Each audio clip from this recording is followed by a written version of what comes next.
Good evening. I call the March 18th, 2026 Select Board meeting to order at 7:01. This meeting is being recorded and broadcast live by our friends at WACA-TV and live streamed on YouTube. Remote participation is available using the Zoom video conferencing platform. Any disruption with the video conferencing platform will result in the platform being shut down. In the event of this disruption, broadcasting will continue on WACA-TV and live streamed on YouTube. Tonight, anyone in attendance that's in person is asked currently to acknowledge that they are recording tonight's meeting. So if anybody's recording tonight's meeting on their own, could I see a hand raised just so we know? Thank you. Okay, let's proceed with tonight's agenda. Before we start, I need to read this because it's kind of important, because sometimes we forget the most important things in our lives. In USA Today, the U.S. Central Command reported that 200 American service members have been injured in the ongoing Iranian conflict, with 10 seriously wounded and more than 180 already back on duty, while the U.S. death toll has risen to 13 after the KC-135 crash and the Iranian attacks on bases. At this time, I would like to ask for a moment of silence and respect for those families who lost loved ones and those who gave the ultimate sacrifice for our country.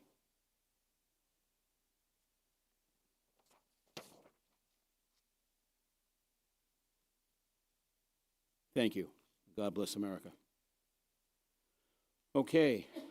At this time, I'd ask if anybody's in the audience would like to, or in the audience, I see a hand raised already. Citizens participation. I ask that you folks, if you want to come up to the podium or that are on screen, keep your comments and questions kind of short, because we have a full agenda tonight, and I'd like to get home by 3 a.m. if possible. Yeah. Mr. DeSoni, good evening. Good evening, Dr. Sony, 119 Main Street. And I'd like to thank you for starting off about the Iranian conflict, which it's like Vietnam and an illegal entry, but I'm not going to blame anybody but the president. Okay, my question is about housing.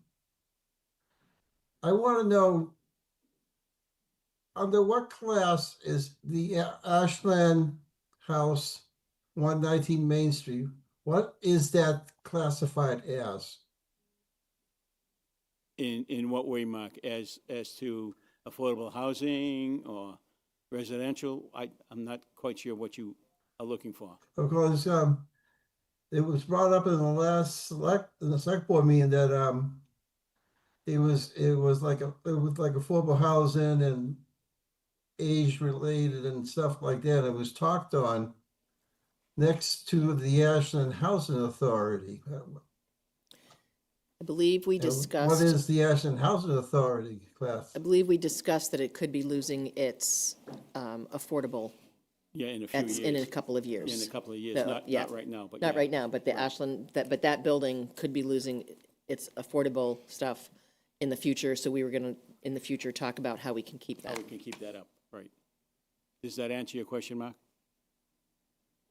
That answers that question. And about the town itself, and I went to I zoomed in on the conservation meeting this past Monday. They had the mill building on the agenda, and I'm just hoping that the town don't lose their grip of what conservation can do, and have the departments, along with DEP and stormwater and grounds and all that stuff, keep a good grip and be really tough on the developer and the owner of the building, make sure that they stay adrift with what they have to do, not what they want to do. Thank you. Done. Thank you, Mark. Appreciate your comments. I believe there's another hand raised. Is that Sue? Sue Thorne?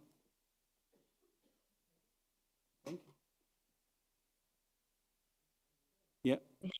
Hi, can you hear me okay? Yes, I can. Okay, great. Yes, it's Susan Thorne and Tony Quattro on 181 Cross Street. Thank you for just a moment of your time this evening. We know how busy you all are. We just wanted to thank the board chair, and our town manager for keeping the Zero Cross Street and Franklin Road solar permit topic in front of Hopkinton officials.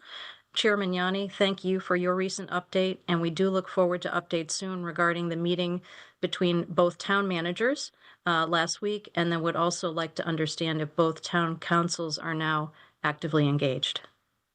Thank you again. You're welcome, Sue, and thank you for all your efforts as well regarding that. And this is a piece of property for folks who are not aware of it that was part of the Liberty Mutual headquarters in Hopkinton off of Franklin Road. And about 4 years ago, the land was taken over by Hopkinton with respect to subdividing it into another property. But in the original planning board decision and discussions that were made, the parcel of land that's in Ashland was also deemed to be open space. And for some reason, when the transaction took place, that particular parcel of land, even though it's deemed open space, was not. So now there's legalities as who has the responsibility of keeping that as in open space, even though Hopkinton had made a decision 4 years ago. And it's ongoing, but hopefully we'll come to some resolution within the next month or so. Just to Thank you update so much. everybody that's not aware of it. Okay? That was a quick Reader's Digest version, but because of time restraints, we'll just keep it at that. Okay, Sue? All right, thank you. All righty. Is it almost 7:10? It is. Almost 7:10. I think all parties are here that are going to speak. It's our pleasure this evening to welcome Senate President Karen Spilker here this evening, and on Zoom, Representative Jack Lewis. They're our legislative representatives, and they're here this evening to give us updates and answer some of the questions that we may have concerning the budget crises that we're all facing, all 361 cities and towns, as the state is dealing with all these issues. So, ladies first, Jack, sorry. Senate President Karen Spilker, good evening.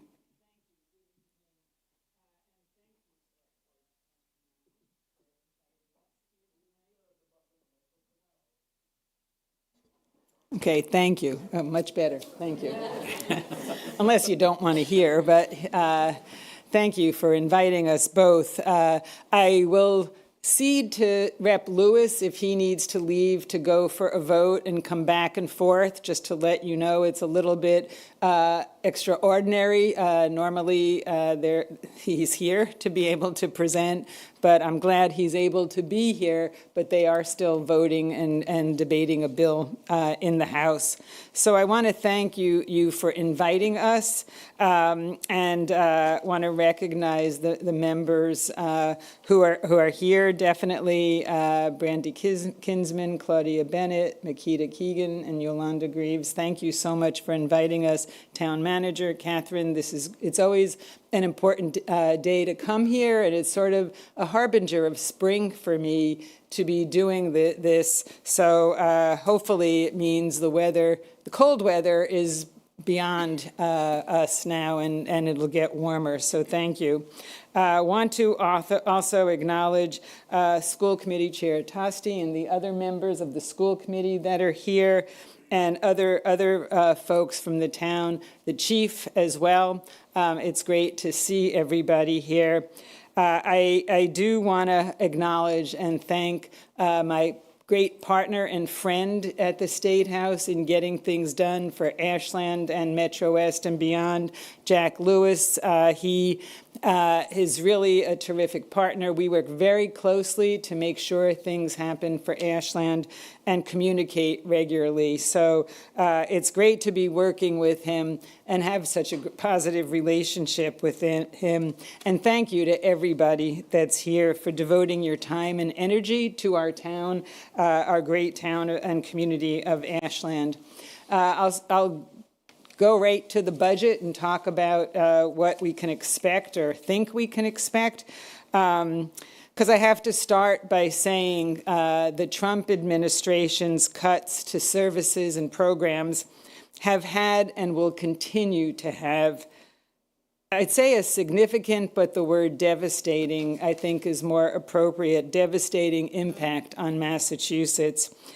We are nearing $4 billion with a B, $4 billion in real financial impacts to Massachusetts, from healthcare subsidies to potentially 350,000 Mass residents losing their health care, which we know the costs will fall on the state if the federal government abandons us with that, to the SNAP program cuts, to K-12 education, tens of millions of dollars, public higher ed, we all hear about what's happening with that and the cuts to that, and Pell eligibility grants to our students, making it harder for our kids and people to be going to higher ed if they want to do that, which will have a long-term impact on our whole state, our economic activity, our quality of life, and clearly people moving into the middle class and raising themselves. So we are being incredibly cautious with taxpayer money. Even though the year-to-date revenues for this year that started in July are ahead of last year's collections by a little bit, about $600 million.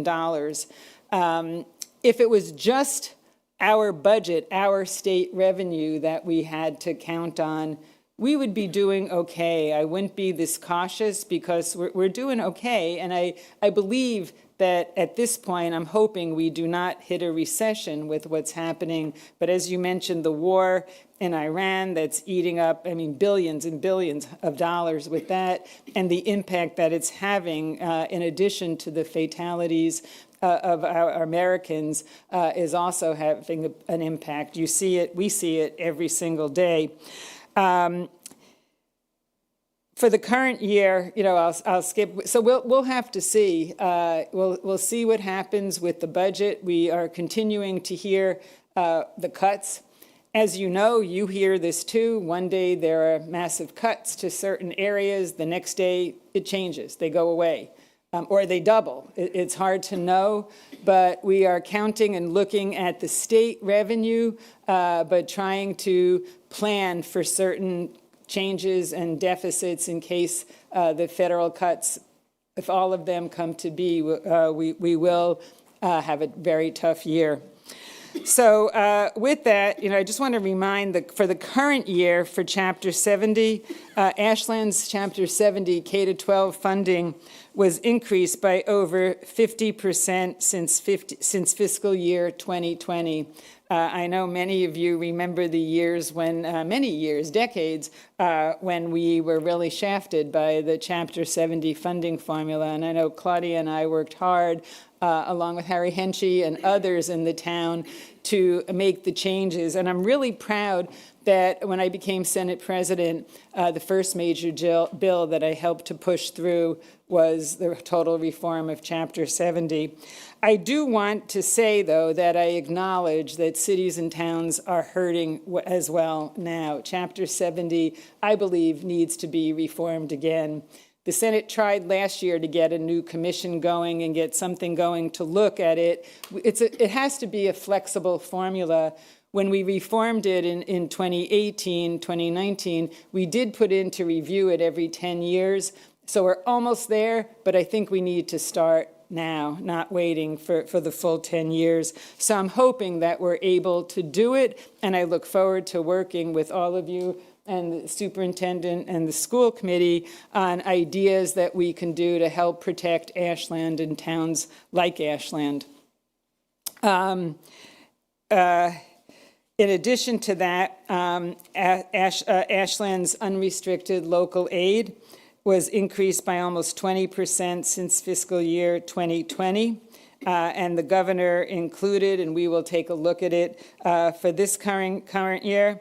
I'm also proud to say that Ashland's Chapter 90, the money for roads and bridges, the state roads, has doubled since fiscal year 2020, knowing that that is a real priority for Ashland. Our roads, our bridges, our sidewalks, our mobility, and Ashland has done such a terrific job in downtown renovation and making it easier for people to get around.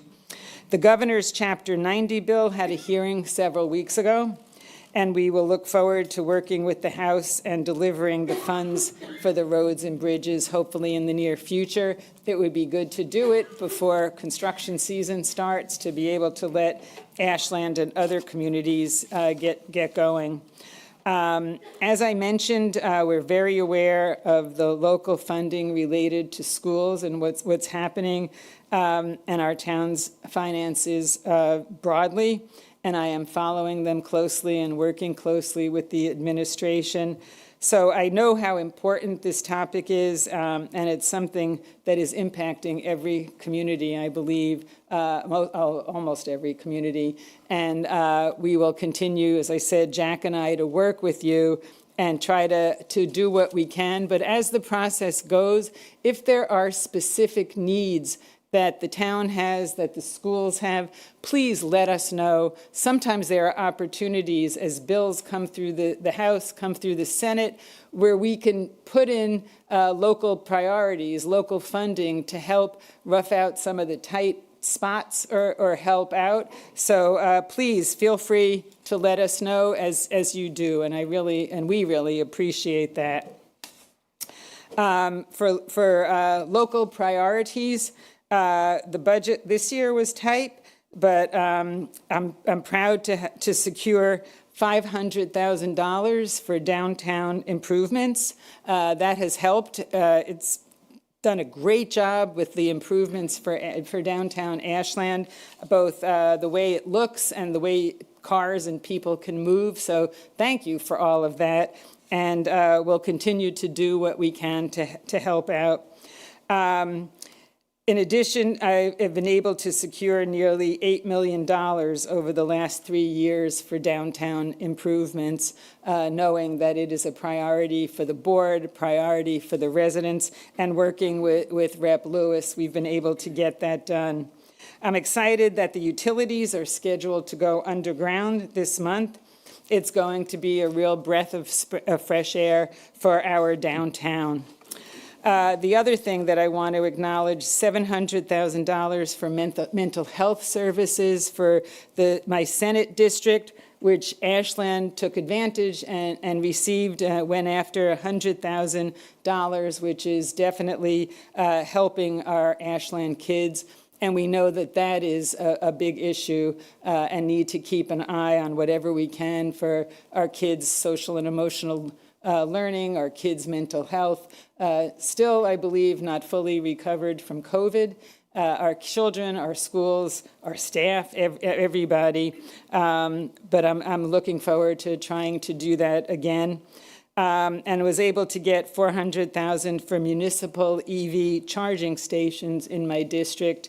So that's another thing. We want to promote green climate and promote electric vehicles. The federal government has stopped all of their credits for EVs, but people still have them, and we want them to continue. So we need charging stations, and we know that that's an expense for our cities and towns.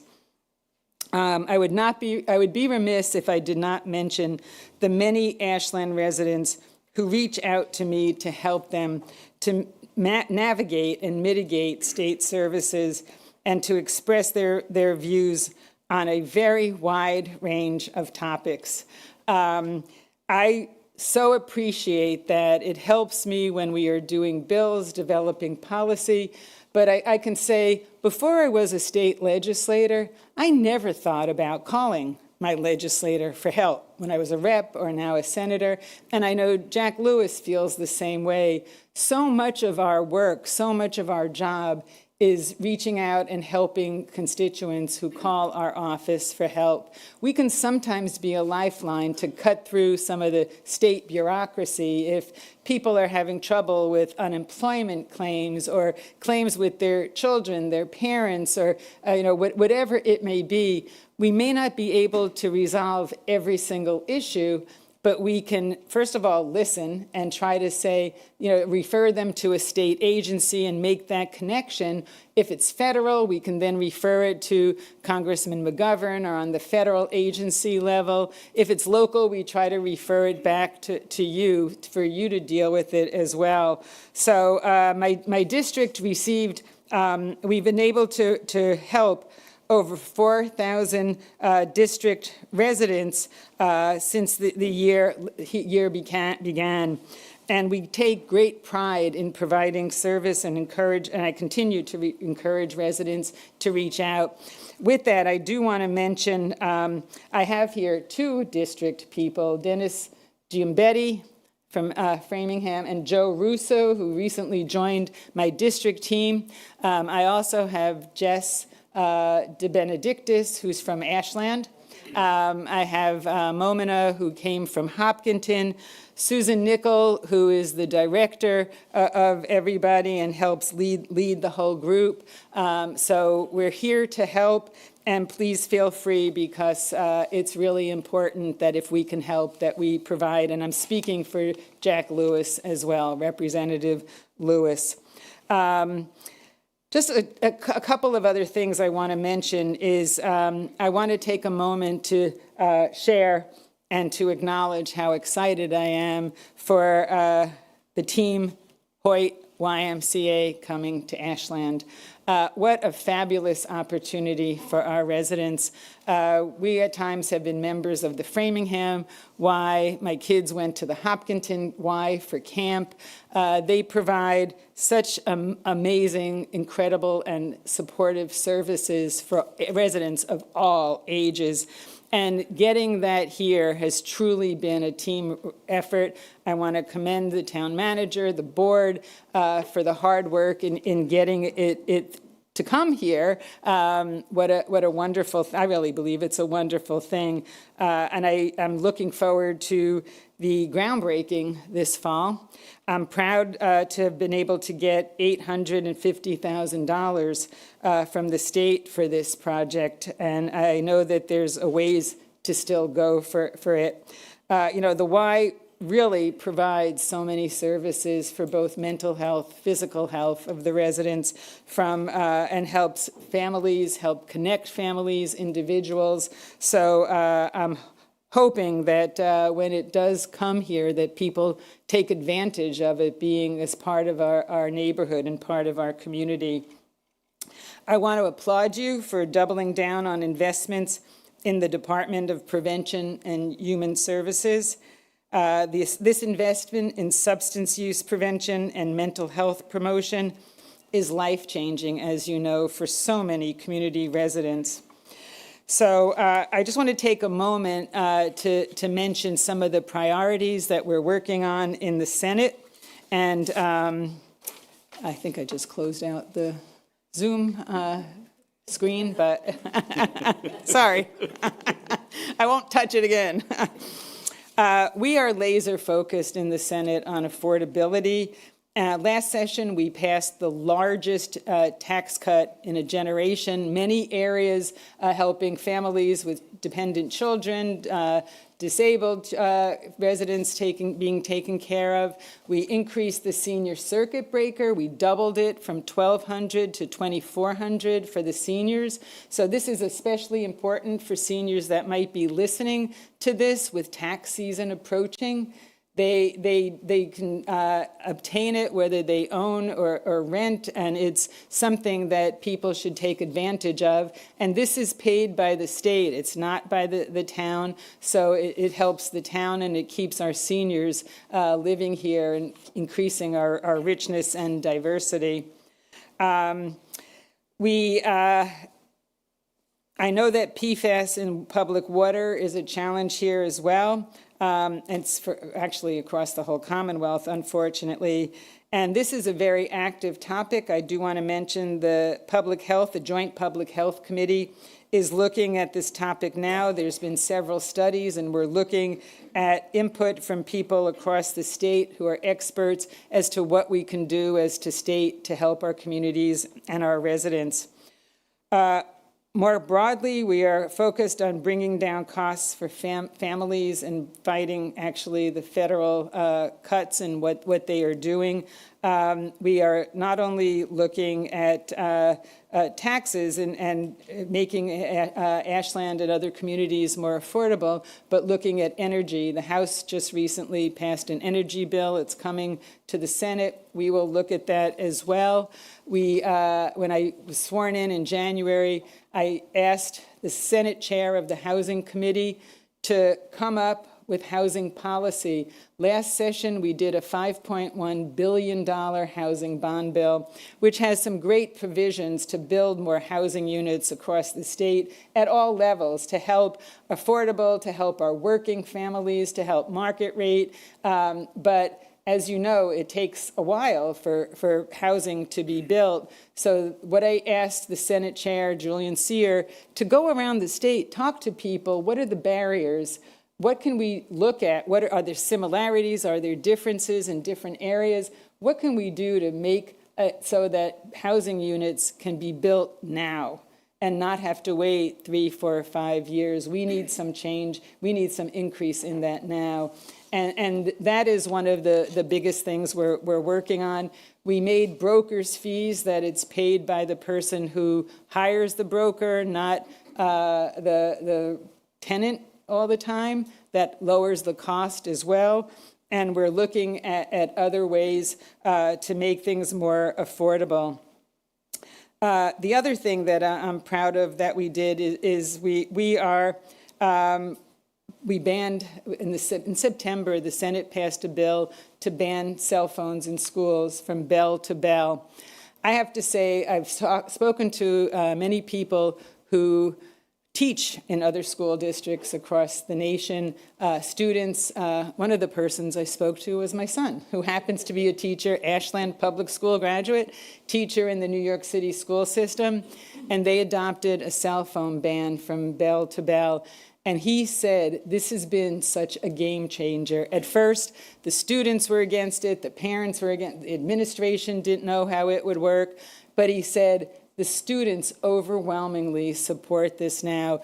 Instead of looking at their phone all day long, they are actually interacting with their peers a lot more. They're getting a lot more schooling and learning done. They're not going to the bathrooms as much to schedule meetings with their friends. I mean, just things that you wouldn't normally think about. The parents are supportive now. The administration is. So it's something that we passed, and we included some money in it for implementation as well. So I'm hoping that gets to the governor's desk so that it can be implemented statewide before next September school year. We are also doing what we can to fight some of the federal administration's policies. We passed a bill to safeguard women's health and protect women's health care rights, which was signed by the governor last summer. We are taking steps to protect our immigrants and make sure that they are not just taken from the streets, that hopefully we can help alleviate some of the fear. We know that in many school districts, our children are not going to school. Parents are afraid of dropping them off for being taken. They're afraid their kid will be taken so that the parent will have to go get them. They're not going to work. Businesses, I'm hearing from businesses where they don't have the employees to continue their businesses because of this. So we're taking a look, and we will try to do what we can. Unfortunately, immigration is totally a federal issue, so we are limited. But I believe that we need to take some steps to protect our residents. And I started a committee soon after Trump was sworn in, honestly. And the mission of that committee is overall, what can we do to protect our residents, defend our values, because I believe Massachusetts values are very special, and help lead us during these hard times. So with that, I appreciate you inviting me. I look forward to your continued partnership and helping Ashland and its residents. You know, this is my home. I've lived here for, almost 40 years. It's amazing. Time really does fly, but I love it here. And so thank you very much. Thank you, Karen. Before I ask, open it up to questions on the board, Representative Lewis, you're still here, so you haven't had an opportunity to vote yet, so we would love to hear from you Thank you so before you much. have to run off. I really wish I were there with you. Wednesdays we have votes. Most Wednesdays our votes don't go past 5 or 6. Today I think we're assuming we're going to be here for several more hours, but because we're advocating for funding for transportation and education today, I know you'd rather all me be here at the State House advocating for money to come back home to Ashland than there in the room with you. So please accept my apologies, and I will try to make it up to you by finding some extra money in this supplemental budget we're working on. Really appreciate the partnership I have with members of the Select Board, all of you there. The Senate President and I, as you said, work very closely together. I can't imagine this work that we've done together, this successful work, without our close partnership and friendship. And so really appreciate her and everything we're able to do together. The good thing about going second is she often covers everything in great detail. So I will just check everything off I'm looking at my notes here. No, in all seriousness, a couple additional things I want to touch base on. I think some of you know this year I was assigned, or this session, as the House Chair of the Joint Committee on Municipalities and Regional Government. It's been a new position for me in the House. It's one of those chair positions where my committee reviews probably, definitely more bills than most committees, maybe top 3 or 4 committees, of nearly 400 bills at this point. Bills ranging from the town of Natick changing their charter, to dog kennel space, to local zoning. So it has been an eye-opening experience for me, an opportunity to connect with colleagues and other municipal leaders, but remembering always to keep Ashland at the top of my mind. The big bill that my committee has been reviewing this year, that we moved out of committee a month or so ago now, is the Governor's Municipal Empowerment Act. Not a household name, doesn't roll off the tongue, but those who were involved in municipal government have heard it at meetings and whispered, I'm sure, at MMA events. This is a bill the governor has filed a couple of sessions now. It involves everything from how to further regulate and discourage double utility poles, something I know lots of folks in that room are very familiar with. Helping school districts who want to bring busing in-house, trying to remove some of the arbitrary state laws that prevent that, clarifying some of the procurement laws so that municipalities and schools have equal opportunities to procure materials they need without unnecessary restrictions that slow and prevent progress. One of the things we definitely are pushing for, and I included in the bill out of committee, was making the current hybrid participation rules permanent. Again, it got out of committee. I prioritized it. It still needs to pass the full House and the Senate, but I've heard from all of you, well, on a very regular basis, how discouraging or concerning it is to have a policy that expires every couple of years, often notified, often days or sometimes hours within the deadline that you can continue to have hybrid meetings. It'd be great if we could make that permanent. And so I prioritized that in that bill we moved out of committee. So if any of those topics interest you, happy to talk at length, because that bill has been a big part of my life over the last 9 months. If your eyes have glazed over, no worries, most people's have, and I'll pivot to something else. On the House side, I know I'm confident that we're going to be taking up some immigration reforms as well. I know, as the Senate President said, immigration policy is very much a federal thing. Most of the bills I've long advocated for to protect our immigrant neighbors have not actually done what we had hoped they do in other states. And so we have been working hard to reform our proposals to make sure that we don't pass laws that make us feel good that we're accomplishing something, and in reality, not making anyone's life any safer or decreasing legitimate fear. So I am confident in the weeks ahead, the House will be passing a comprehensive immigration bill. I'm also confident in the months ahead, we'll be passing a data privacy bill.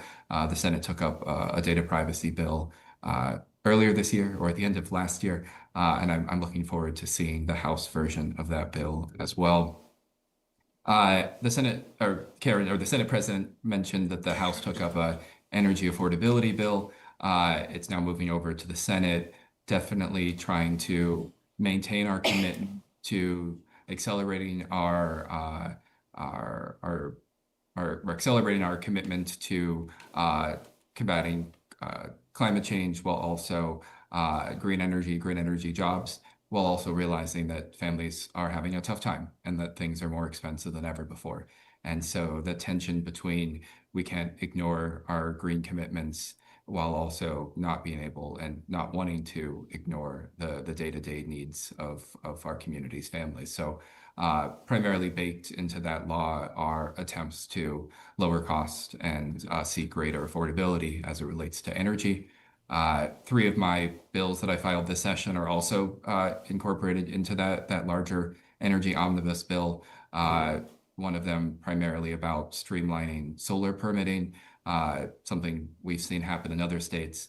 Let's cut some of the red tape. Let's make sure that if folks want solar and are able to move forward with solar, how can we automate some of that permitting? So excited and hopeful that those 3 priority pieces of legislation of mine stay in the bill as it moves forward. The Senate President also mentioned our offices. We're here for you. None of you were ever shy to grab me at the farmer's market or the senior center, to shoot me a text, grab me at the grocery store. If you have an issue or you hear of somebody in the community who has an issue, as the Senate President said, we don't have a magic wand, but if there's anything we can do within our power, we will do it. More often than not, it's advocating on your behalf. It is poking, it is prodding, it is getting somebody to get back with you. And we're not only happy to do it, it's our job. And so if you ever hear of something going on that just doesn't feel right, where you think that if only somebody could look into this, maybe there's a different outcome, don't hesitate to reach out. And if it's a local thing, we'll put you in touch with one of the great select board members or a local department. If it's a federal thing, we'll put you in touch with Jim McGovern's office. You know, I've got texts from folks about their passports expiring. We can't directly help, but Jim McGovern's office can do what's possible. If you text me at a Friday night at 4:30 and your flight's Saturday morning at 5:30, probably not going to happen, but we'll try. We'll try. And that is a very specific instance. We tried. It was not successful. Can't do a 12-hour turnaround, but we'll try. But really, never hesitate, especially even if you don't think it's something we can help with. You don't know. And one of the things that is a cornerstone of the work we do, and I'm still learning this every day, is how much our jobs are about relationships. And we're never going to do anything illegal or unethical, but sometimes we're able to get you a phone call. And because of the relationships we have, we're happy to do that and to see what's possible. The Senate President outlines many of the budget priorities that her office and my office have been successful in securing. Definitely eager to continue to partner with the select board and the town manager's office on some of those wins. Every year, I think it's common for elected officials to sort of under-promise and then over-deliver. I think it comes with the job. Admittedly, this is not a year where I hope any of you hear us throw a wet blanket on finances, only to think we're going to swoop in at the last minute and say, never mind, we found a bucket of money. As the Senate President said, the uncertainty at the federal level, I've never seen anything like this at the state level, and very, very difficult conversations and decisions are being made as it relates to state programs that most people, if not all people, have long seen as vital.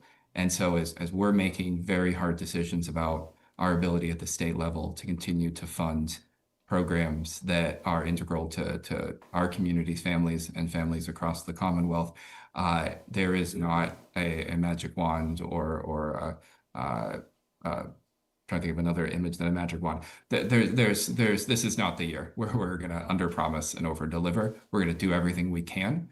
And I'm going to continue to look, as the Senate President said, for opportunities. Sometimes those are smaller opportunities. Sometimes you take a big swing and you find that there are funds available. But I'm so grateful to the town manager and the select board. None of you were shy about floating your ideas. And I know we have some of your budget earmark priorities that came through this morning as well. In previous years, I've been very happy to partner with you all in securing money for local trails. I love the community center. I'm there almost every Monday, so anytime I can secure money to bring back to the community center, specifically the senior center part of it, always happy to do that. And then the Arboretum as well. I don't think I've got an email about the groundbreaking or ribbon cutting for that, but happy over the years to have secured funding to help support that project, and so eager to see where that money may go. In closing, I think some of you have met my staff over the years, that all but one of them, I have a staff of 4 at this point. They're all home but one. Scott's still here, but he's in the midst of hitting refresh on a budget item that we're waiting to come in on. But Mariana's often with me on Mondays at the community center in Ashland. And I know she's with us for some of our quarterly conversations as well. Never hesitate to reach out to Mariana. Spencer's on my office as my committee researcher. Spencer grew up in Ashland and his family still lives in Ashland. And then Jeff lives in Hopkinton, mostly does committee work. But if any of you are ever at the State House, feel free to let me know you're coming. Happy to give you a tour, and you can meet some of my staff in person. So with that, I will turn things back to all of you in the room. Thank you, Representative Lewis. I appreciate your candor, and it's not an easy time for any of us, but we appreciate all the work and effort that's being done. At this time, I'll open up questions from the board members. If you have any questions or comments for Karen and Jack. Anybody? Wow, this is a first. I'm not sure I really have much in the way of questions, but I have a couple of, I guess, editorial statements. First, I do want to thank the Senate President. I don't know how many people in this room, certainly, but I know probably the Novakowskis remember the years when Chapter 70 crippled this community, that we'd be $1 million short, and indeed we'd be $1 million short because we only got $750 per student, and Hollis and other towns got $3,200 per student. So you went to the State House with that in mind, and you've been very successful at that. And so I just want to remind people sometimes. I do want to just, raise, and I think we all know some of the major issues, right? First of all, what we're facing in this community, like so many communities across the state, in terms of finding money to be able to keep our community what it is today. And Senate President knows very well what a great community is because she makes her home here. So we appreciate any work that can be done in terms of getting us financial support. And since I've been a member of the Select Board, I have seen the dollars that you've been able to get the community, and I thank you for that effort. I also just wanted to touch upon the 2 big things I think that are on people's minds is, just our utility bills. And I think I saw a flash on the news tonight that I think there's a raise coming for the gas companies for like 8.9%. I think they've had one of the most successful years that they've ever had in terms of profit, while, our utility bills are just going through the roof. And I know there is work being done in the State House and the state by the governor, but of course it takes a long time, right, for those things to happen. And the other thing, and I just want to thank you both, because anytime I've ever reached out to either of you, I have received a response. That's not been the case when I've reached out to the governor. Unfortunately, I've reached out to her in particular about 40B issues in our community, the amount of housing that we're, seeing, and I totally understand that we need more housing in this state, and certainly, there's plenty of ways to do that we've not been successful at.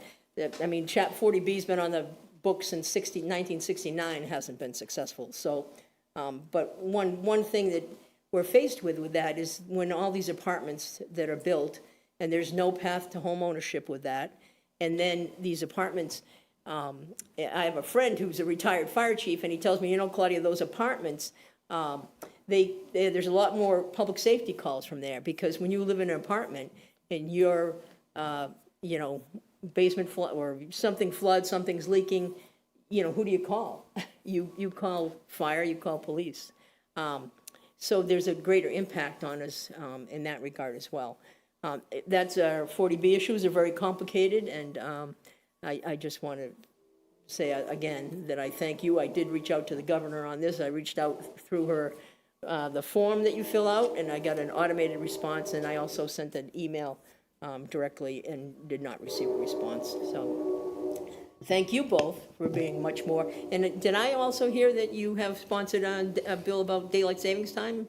Yes. Oh, Well, there is a bill that I came out in support of, particularly after last week. I was surprised, honestly, about how many people came up to me saying how difficult the transition was with the new daylight savings time, the switch, particularly in light of how it's been a hard winter and people losing sleep and just the whole effect that it has on people.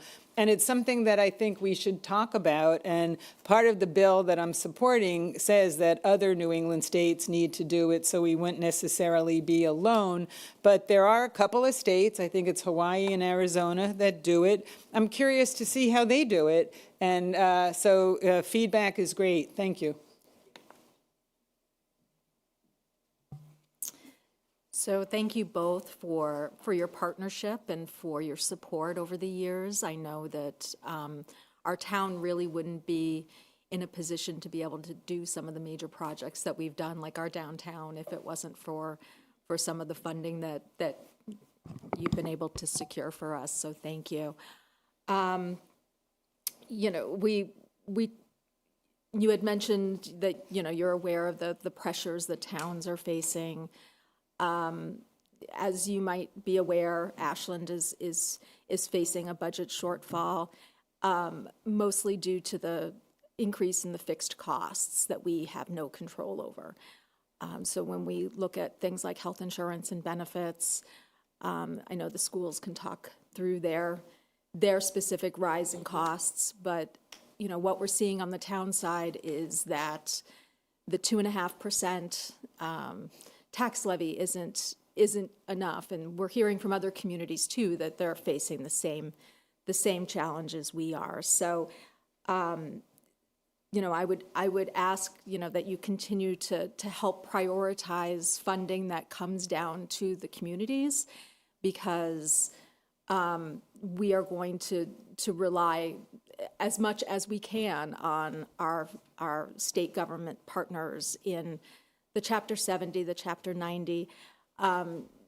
Rep. Lewis, with you at the State House advocating for the Fair Share Amendment and how that funding gets allocated to education and transportation, I would just reiterate that communities are hurting this year, and we don't also see relief coming in the future. I think all of us are worried about not just FY27, but what FY28 will bring. And, we plan for emergency situations, but for communities to be able to balance their budget, we definitely will need all the support from the state that we can. And I know that the state isn't going to be able to make up the delta for 10% rise in health insurance costs and a 15% rise in out-of-district special education costs. But it does put so much pressure on towns to make budget decisions that are tough. And we know that our residents, along with all residents of all communities, are getting pinched and feeling the pressure of rising costs. And so we know that it's not an easy decision that we make here, and we know that you are all facing some hard decisions, especially when it comes to the uncertainty from the federal government. So the one thing I did want to ask, you were talking about the bond bill and the housing that is being is being encouraged. One thing that we, Claudia had mentioned the 40Bs, but the other thing that's on our mind is how do we keep and make Ashland more affordable? We've seen our property values rise and price people out of home ownership in Ashland. And if there's ways that we can tap into that bond bill for monies that possibly could go to the Affordable Housing Trust to help us secure more real affordable housing in Ashland, that would be something that would be really important to us. Not just creating housing, but how do we make housing more affordable for our residents? And so that is something that I don't know if you've had towns in your district that have utilized those funds in those kinds of ways, but is that something that you've heard? Housing has been an issue that has come up in some of the other towns as I meet with the boards. What I've offered, and we can offer this to you as well, we can have a meeting with the Secretariat of Housing and Livable Communities. We could have other agencies come. If you can give us some of your ideas of questions and issues that you would like to be reviewed, we can schedule something and have them come either here or you can come to the State House and we can have them go over some of the programs. Some of them are still new because we just did the $5.1 billion housing bond bill the end of last session, but at least hopefully they could give a clue as to where they're going and what might be helpful to Ashland. Okay. Also, I'm just curious if there's any provisions in there for communities that are creating the housing to be able to support the infrastructure. Like we were talking a little bit about roads and bridges and that type of infrastructure, and water and sewer is an issue for us. We worry that we're not going to be able to support proactively in the residents that are looking to come to Ashland. So any help that we could get from the state on that would be helpful too. Great. Thank you. Thank I you. just want to add to, well, the Senate President is standing there, and thank you again, because you also helped provide an opportunity for the town to be heard before mass housing in terms of the 40Bs. So I understand that you have done everything within your power, and you're more powerful than many. And still, it's been there's just been a roadblock on that. So thank you. Thank you. Thank you. So I'm going to follow up to what Brandy said. First of all, thank you both for your partnership. It's always been greatly appreciated, and I've had great conversations on and off the many years. First, in regards to the aid to towns, I'm sure you're both aware of the MMA fiscal storm report that came out, and the discussion that if you look back at the historical data, that the state has not been sharing an appropriate amount of funds back to the towns. And I know it's still a big discussion, and I know there's still a lot of thought on that, but I would ask that you look at that and see how you can support the towns with more funds in the future, because based on the report, it would be good if more came back to the towns. And I understand there's a lot going on now with federal dollars having an issue, But I would just encourage you to look at that and see how we can work to get more of those funds back. And it's great what's been happening with Chapter 70 and Chapter 90, but the unrestricted government aid is a big one still that needs to have more attention. And it's not just, we are looking at a 2.5 override, and other communities have as well. And I think if we could get more of the state aid back to the towns, and not just Ashland, it would be very helpful. The other thing, and this might be a further discussion, is, you know, you ask what are some ideas, and one of the things that we deal with with our affordable housing is because we're grouped with Boston, when they look at our incomes and the cost of our housing, we're not Boston, but our affordable housing units are being priced as if we are in Boston. And yes, Ashland has a higher income level, and that's part of why, but we should really be looked at as towns that are further away from Boston when we look at what an affordable unit should be and what our income level should be, because we're seeing more and more in Ashland that we don't have those higher income levels. So again, that's one of those things that might be a little more long-term, but how can we address Ashland not as Boston, but another community that does not meet the same income requirements? And then, 40Bs is always a detailed discussion, but I think we've talked enough about that.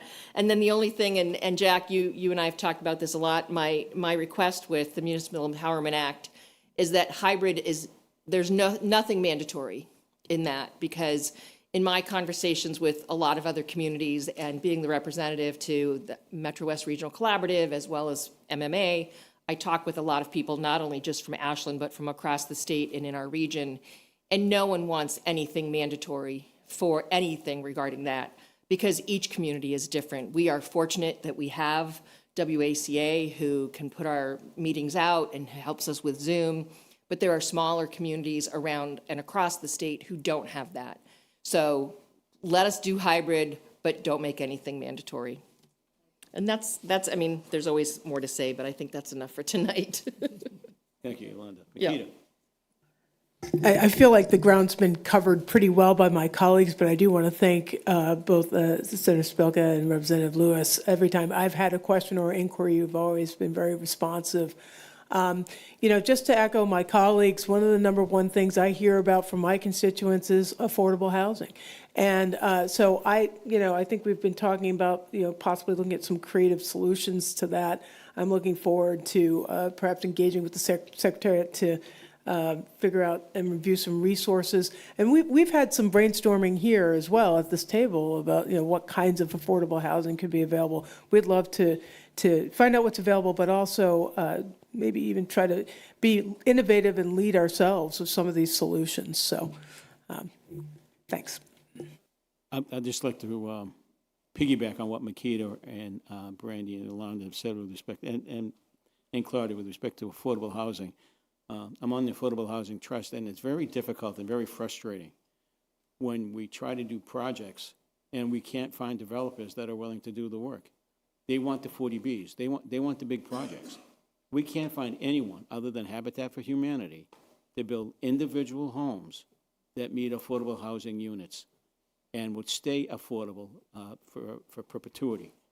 Now, if there was something that could be done with respect to that, maybe would the 40Bs maybe make some additional changes or requirements that builders have to have ownership responsibilities to the individuals and not to them as a corporate group where they're just collecting their rental monies every month, but they must also subsidize affordable individual homes. Just an idea. Right, and I appreciate any idea is worthwhile exploring. The one thing that I did not mention that we did in last year's budget, after talking with the general counsel from Canada, actually last year, after Trump initiated all those tariffs, it became very acutely aware to me, most of our housing materials come from Canada. Our steel, our lumber, the tariffs were making it so expensive for housing developments. And so if projects were ready to go forward, it increased the price so much that a lot of the developers said to me, you know, we're putting them on hold right now, which is the exact opposite of the way as a state we all want to go. So we proposed looking at getting rid of the sales tax on some of the construction materials to lower the cost. It wouldn't totally negate the tariff, but I asked, would it help make some of those projects then greenlit? So that is being done. We're looking at that. The Secretariat is doing a study. So I'm hoping that we're able to do that to help move some of them at least move forward right now. Thank you. I'm going to have, Mike has a few comments he'd like to make, so Michael? Sure. Yeah, I will be grossly appreciative in one and ask you a couple questions and throw a couple of ideas and then ask you something about, you know, maybe what you would like us to know. For both of you, I think, you know, I've never been shy about expressing when I've had a disagreement, and I really appreciate the fact that we can have those conversations and understand kind of where we're coming from. And I think, you know, a couple of specific things that have been floated around, I think, in the policy area that I'm hoping that you can really consider is, you know, the MMA recently released a report on the whole fiscal storm for states and municipalities, and I think there are a couple of good things to consider in there, and I really hope that you consider those and give those some weight.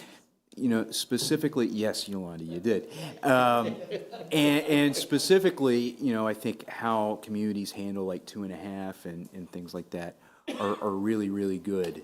In the Empowerment Act, I think there's some good things in that as well. I've said this the last couple of years, and both of you, thank you so much. I don't think people realize how much your fingerprints are on the stuff happening in this town, especially over the last decade. Jack, it's been great. I mean, our tenures have kind of coincided, and it's been awesome watching you each year come here, and you got a cooler office. And, you know, just to watch you, you know, navigate that whole ecosystem up there, which I have no idea what that's like. But it's got to be extremely complicated, has been great. And you've been very, very helpful in things like the Arboretum and the Upper Charles Trail and the Community Center. And it's noticed and it's appreciated. And we're doing some cool things there. In large part to your help. Karen, I think, talk about fingerprints. I think, you know, just from a regional basis, but even in Ashland, I don't think people realize how much you have helped a lot of these things move forward, whether it's the downtown project or the Warren Barn and how instrumental you've been in that part, or 126, or the Riverwalk. You know, there's so many things that we could probably talk about. And so I just want to make sure that everybody heard that and knew that that both of you have contributed greatly to our success, and it's appreciated.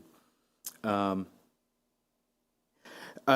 couple of ideas, and it is related to development, and I think it's similar to what you heard Joe say.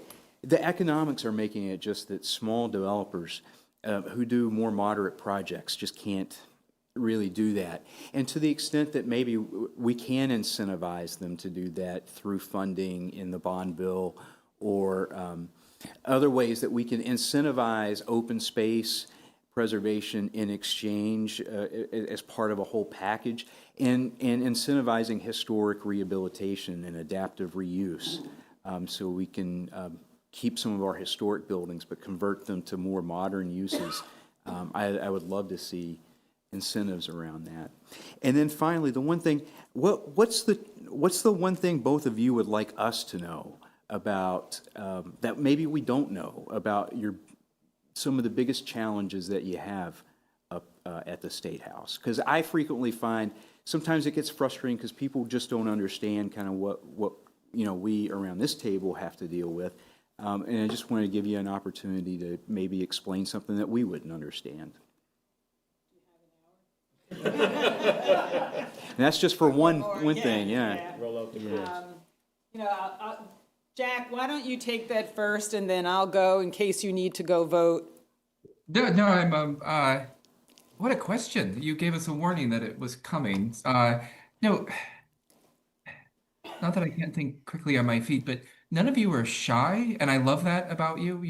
You're all very direct, and I try to be honest and direct back. And so I don't feel like there is anything that at least those of you around that table there and I haven't been open about. If anything, as the years have gone by, my filter and my attempt to insulate myself or protect myself from. No, I think we have such an open line of communication, and we all know each other so well that even if I wanted to try to BS an answer to you, like either in the kitchen, in the senior center, or at town hall, you'd see right through it. So I don't have a good answer other than please keep the contact, keep the lines of communication open. You're right. The State House is an interesting animal. I've only been here for just under 10 years, and it has a distinct culture. And so maybe that's the answer. Let me withdraw the last 30 seconds. Nothing happens here without great collaboration. It's not a place where, one house, I'll speak for myself, I'm one of 160. And so a lot of my power is in, all of my power is in working collaboratively with my colleagues. And even if I firmly believe in one thing and I want to fight for it, sometimes the worst thing I could do would be to take the floor, give a great speech, have a lot of social media clicks, feel really good, get a headline in the Metro West Daily News, and Ashland would suffer. And so I think you all know, but it never hurts to remind myself and maybe others as well, that this work requires very intentional and deliberative efforts. And most of that happens with colleagues and in conversations with all of you, and very little of it is ever embodied in a social media post. And so know that we're always, or I'm always, I know I can speak for both of us, doing everything that's possible. And I'm still loving the job. I'm still the idealist that you first all met a decade ago, an idealist who's decided to try to be a realist and get things done as well. So while we dream about how things could be different, my primary goal is to continue to deliver for Ashland any way I can.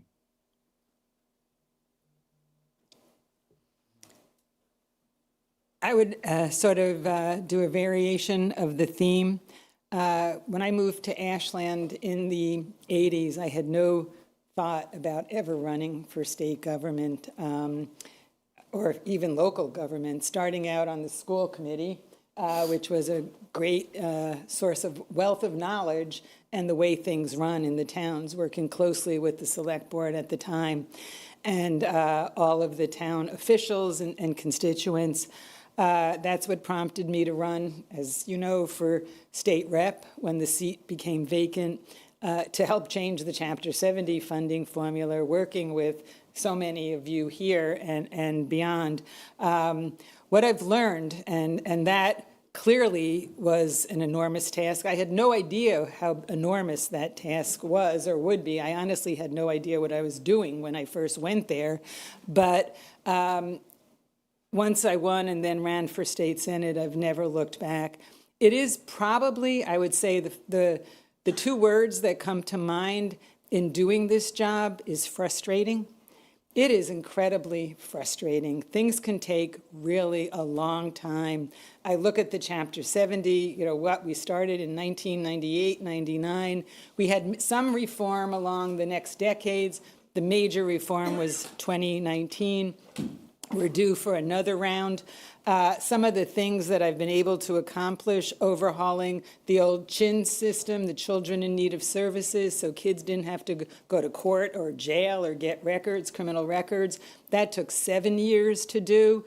And I do feel that our system, I mean, it's frustrating, but it's also the most rewarding job that I have ever had or could ever think of, with the ability to do and have a positive impact on the residents of Ashland, Metro West, and beyond, whether it be the Student Opportunity Act for our kids, overhauling early education and care, overhauling the way our kids go to community college, making it free.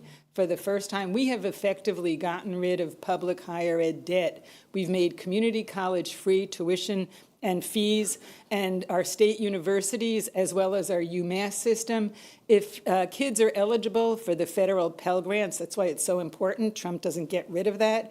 If they are eligible, they are also eligible for state assistance in tuition and fees, effectively making their college education free as well.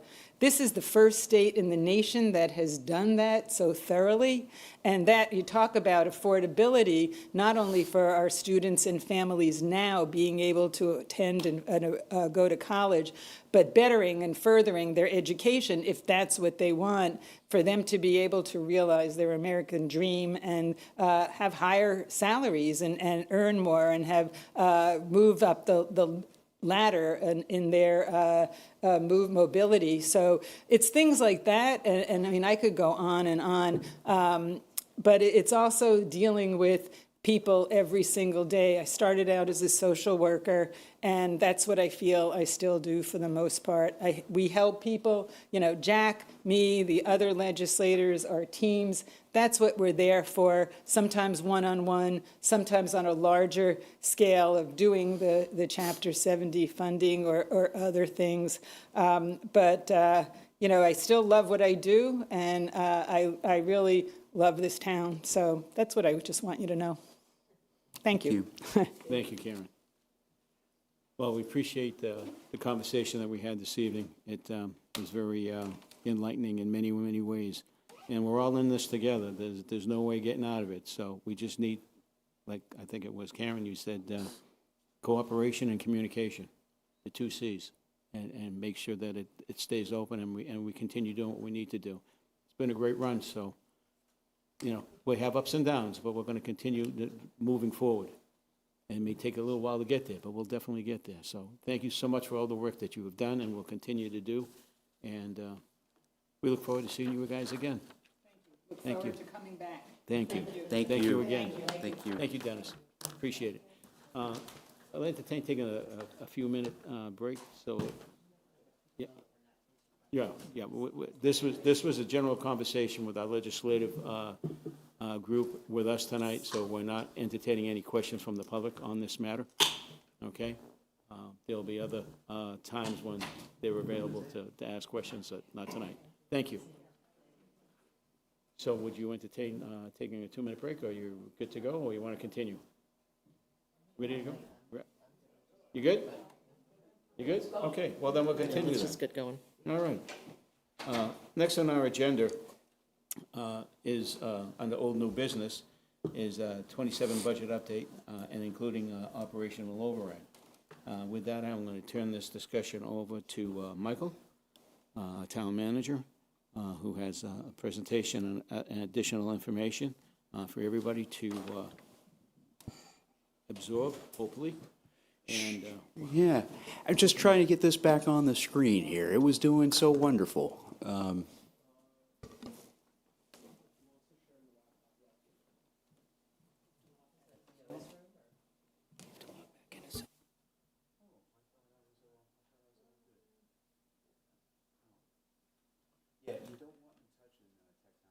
no. Actually, this is going to work out great. Folks, you know, talk amongst yourselves until we get all this stuff taken care of. So help yourself, you know. Oh, wow. Hey, what do you know? I told you I wasn't good at technology. And then I'm going to use this mic too, just because I'm going to have some help. Thanks, everybody. Well, geez, it's good to see everybody here. I think it's safe to say it's been a bit of a week, you know, and.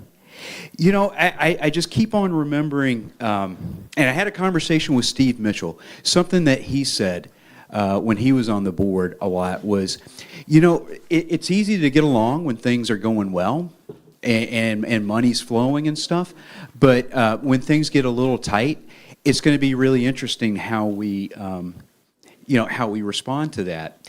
And I think for a little bit, yeah, I just think for a little bit, things got a little bit hairy, and I think, you know, if the past few days have taught me anything, it's really been a lot about relationships and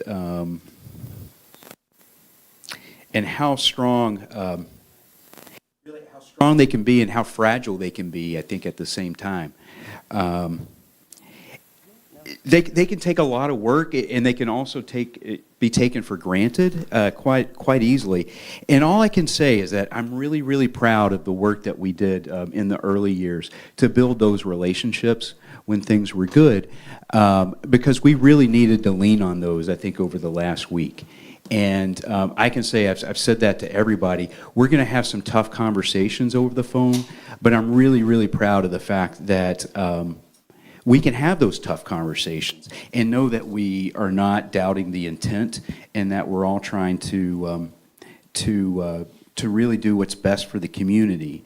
And by doing that, it's really allowed us to put our energy into some amazing things. It's really been the difference between one word, actually. And I remember, Laura, you and I were reminiscing about this a bit when I first got here and kind of coming here. And I remember Brooke Clinchy was the superintendent for like a hot minute. And I remember coming in, and there was a big battle going on over $70,000 and what that was going to get spent on. Do you remember this? It was school libraries, opening them back up, and I even forgot what was on the municipal side. But there was so much energy and passion around it. And I remember thinking, you know, the difference is that we're talking about or. We're either going to fund this or this. And why don't we change the conversation and start changing the word or to and? And if there's a way we can put the same energy into doing both things, hey, we're spending just as much energy fighting. Might as well fight the right thing and fight, you know, combine and fight things together. And I just have to say, to the extent that I've damaged those relationships over the last week, I really apologize. It's really humbling to realize that you're the person that's responsible for making sure there's a clear process and a clear and transparent process, and that you failed in that. And that, you know, part of the tension and part of the confusion is that you haven't been able to provide what people need in order to make good decisions. And, you know, I can tell you, for whatever reason it may be, it's not been for lack of effort, but it's certainly, like I said, very, very humbling to realize that you haven't necessarily done the things that you need to do and that you're charged with doing. And one thing that's important to note, though, I think, though, is that any time that there's a question regarding our municipal department's commitment to this community, that needs to, including the school, you know, our commitment to the school department, I think that needs to be met with a chorus of heck no's, like right at the beginning. And just to make sure that we say, hey, you know what, that might not have been what was said. And let's just make clear, we all know how important all of our departments are to our community. And most importantly, I think those departments need to hear that from me if that question ever comes up. And they really need to hear from the select board too, that's not the way we operate. That's really, really important. That last piece is, I don't think we really accomplished that at the tri-board meeting, unfortunately. And I think it led to some thoughts, maybe made up, maybe real. But in any case, we've done a lot of work, I think, to smooth that over. And I think that last piece is very important because we understand, I think, that the superintendent and the school committee have a job to advocate for the school department and our kids, and that's their job. And they do that very, very well. And they perform it very, very well. And I think for those on the select board and myself, we have a different charge. Our roles are different than our colleagues, and we have to consider every aspect of town. But central to that is really, or one of the central things, is our municipal departments and their needs. And who advocates for them exclusively? And I think that's our role. And that being said, I think we've done a lot of work this week in making sure that everybody feels like they are appreciated, and that anything that was contrary to that or perceived as contrary to that is not accurate. There's been a lot of outreach to our departments, I think by the school committee members and school superintendent, Jim, and I really do appreciate that, and just, letting them know just how they are supported. And so before I get into everything, I, again, just want to apologize for anything that I might have done to generate or perpetuate any hard feelings. I'm actually really proud of the support that we provide and the teamwork that we have. And I think it's sometimes good to pause and just take a look at exactly, what that's talking about. And like I said, we're really proud of our partnership with the public schools. And I don't want to linger on this. I just think it's important to note, because we haven't before, just some of the ways that we do support the school department. And like with our IT services, even though all the budget comes to us, a significant amount of work happens in the school department. And the same thing with our accounting department and our police department and human resources and DPW. And again, our fire, like Lynn, you're in there is it this week or next week, pretty much? Next week. Yeah, next week. And we love that. We love our partnership with the school department. And I think there's some really important takeaways from this. First of all, in Ashland, we depend on a special type of teamwork here. Dan, I think it was Dan, and thanks to everybody here. Dan said, we think of them as another department, when they need to have a pothole filled or anything. Is it okay if I just go through? Just real quick, so is this being shared on Zoom so people on Zoom can see the slides that you're showing us? I hope so. Because that's WACA-TV. It will be on the Zoom on the WACA. Is that good? Okay, so maybe it's on the second screen because we're not seeing it on the Zoom. Oh, okay. Might be a bad idea just to share it as well. This is where I back away. Because I want to make sure that as you speak to stuff, Michael, that people on Zoom can see it as well so they understand what we're reviewing. Thank you. Oh, that's a good idea. Good catch. You're welcome. You know this tech stuff pretty well, Yolanda. I work with it a lot. I'm on a lot of Zoom meetings lately. Wow, you did that quick, Catherine.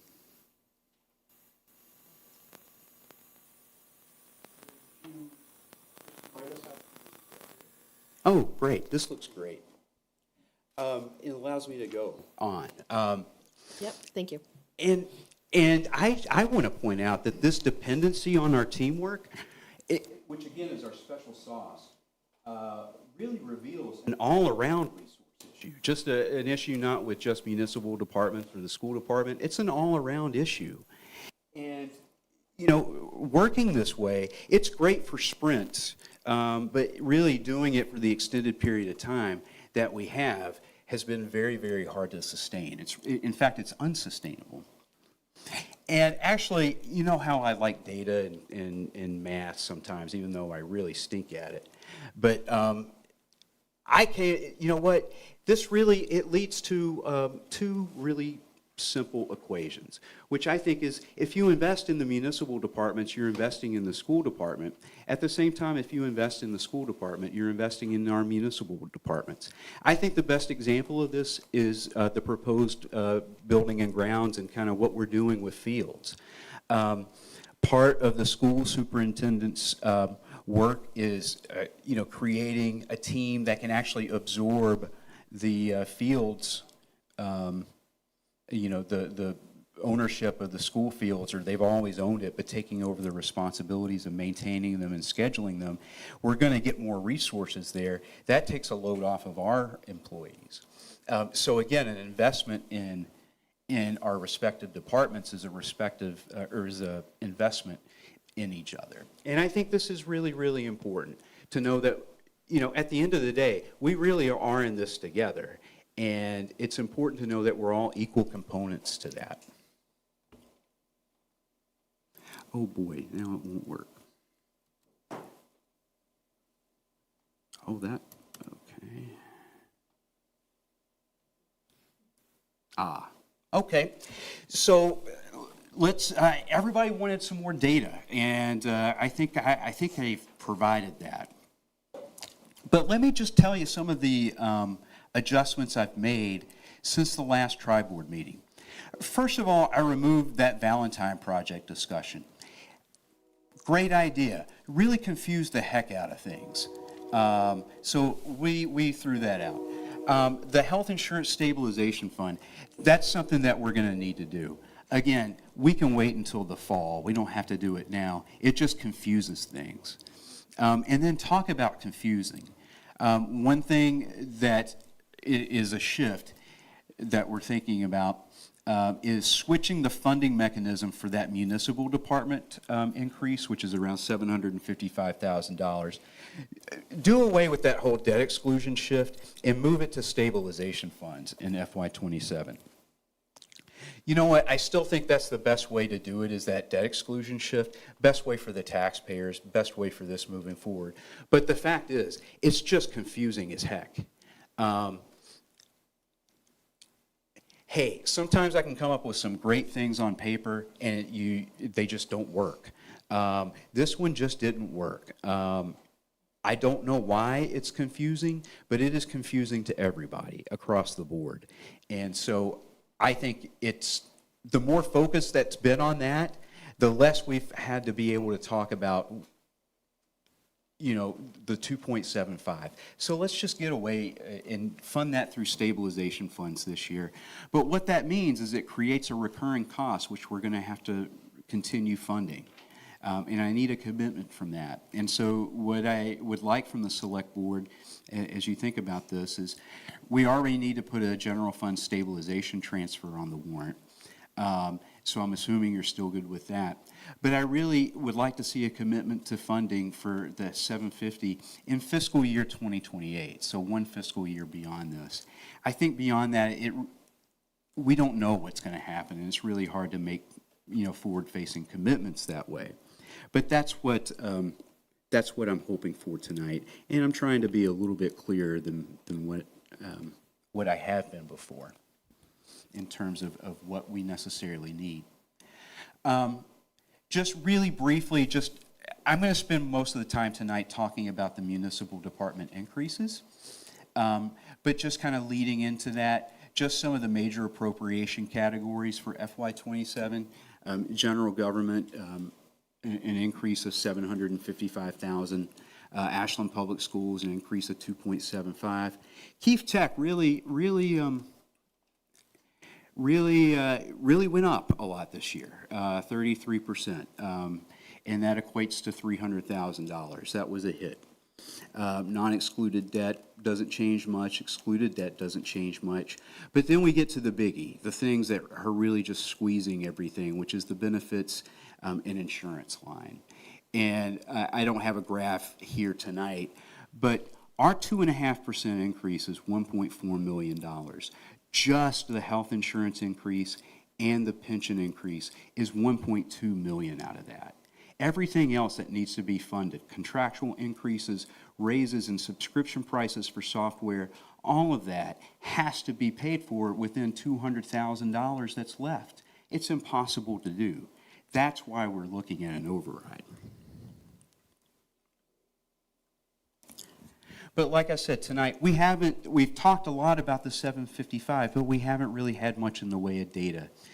And just how that breaks down for the most part is a $7,500 increase to the town accountant's budget, which after you look at the budget changes, it allows us to add a third finance position. This is not negotiable. To have two people on the expense side responsible for a $100 million organization is just a recipe in disaster. I mean, today I had our two accountants, Paul and Steph. Actually, they had to go to mandatory training. So here I am to get their CPUs to maintain what they need to be certified. I'm in the middle of budget season. The two people on the expense side are not here because they have to be getting their CEUs. Not ideal. The police department, $100,000 to fund a patrol officer. Fire department, $300,000 to add one firefighter per shift, and that's 4 shifts.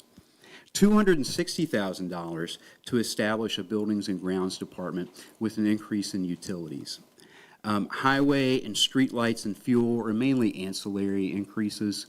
And then $60,000 in our Parks and Trees Department because we need to fund a position that we lost with the Enterprise Fund. Jim and I have talked about the Enterprise Fund for the athletic fields, and it really makes sense for the schools to have access to that fully. But we have one position being paid through that, and so we need to make up for that. And so I want to start with our fire department and the 4 additional firefighters request. And Lynn and Captain, I don't know if you want to join me. We have some members of the department here. The way we decided we would do this is I would just kind of narrate the slide. And our department heads and people representing the department are going to give you what this means. I mean, what the heck is this data mean in terms of context? And so this first one is really our 5-year call volume trends going into 2026 estimated. Lynn, if you wouldn't mind, Deb, just kind of telling us what this means. Yeah, you can work that. You don't want to use the handheld mic? I got to wipe it off? Okay. I'll leave it to you. Good evening. Thank you for the opportunity to review the slides with you folks. I'll pause in between each slide so it'll give you an opportunity to ask any questions. So the first slide, as Michael said, is a 5-year call volume trends. The last time we hired members was in 2019, and that was through a SAFER grant that the captain wrote. And since then, in the last 5 years, the population has increased by 10% in the community and is estimated to increase another 3% annually. So multiple proposed buildings projected can affect population growth and call volume. For example, Sears Drive, the apartment complex, just last year alone, we responded 92 times. 190 Chestnut Street, the Asher Apartments, we responded 50 times, but they only took occupancy in July, so half of the year. So these big complexes, multi-story complexes, are taking a lot of our call volume.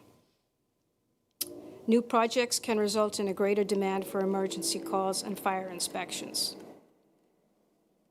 Any questions on that slide? Need to move to the next one? Yep. These are the structural. You ready for that one, or you want me to cover that one? No, I can review this. You got that. Great. So on this slide, 5 structural drivers that are pushing costs and workload higher. So larger developments require more staff to mitigate an emergency call due to the size. The most recent large complexes that have developed, Sears Drive, Chestnut Street, the Asher Apartments. When we respond to these multi-story occupancies, we have to respond slightly different. If it's a fire alarm activation, we have to take the engine and the ladder truck to respond. That's our whole complement. That's everybody in the department that's responding to that fire alarm activation to assist on trying to identify where that fire alarm is. If it's a medical emergency there, again, we need multiple pieces of apparatus to assist to getting the equipment up to the floor.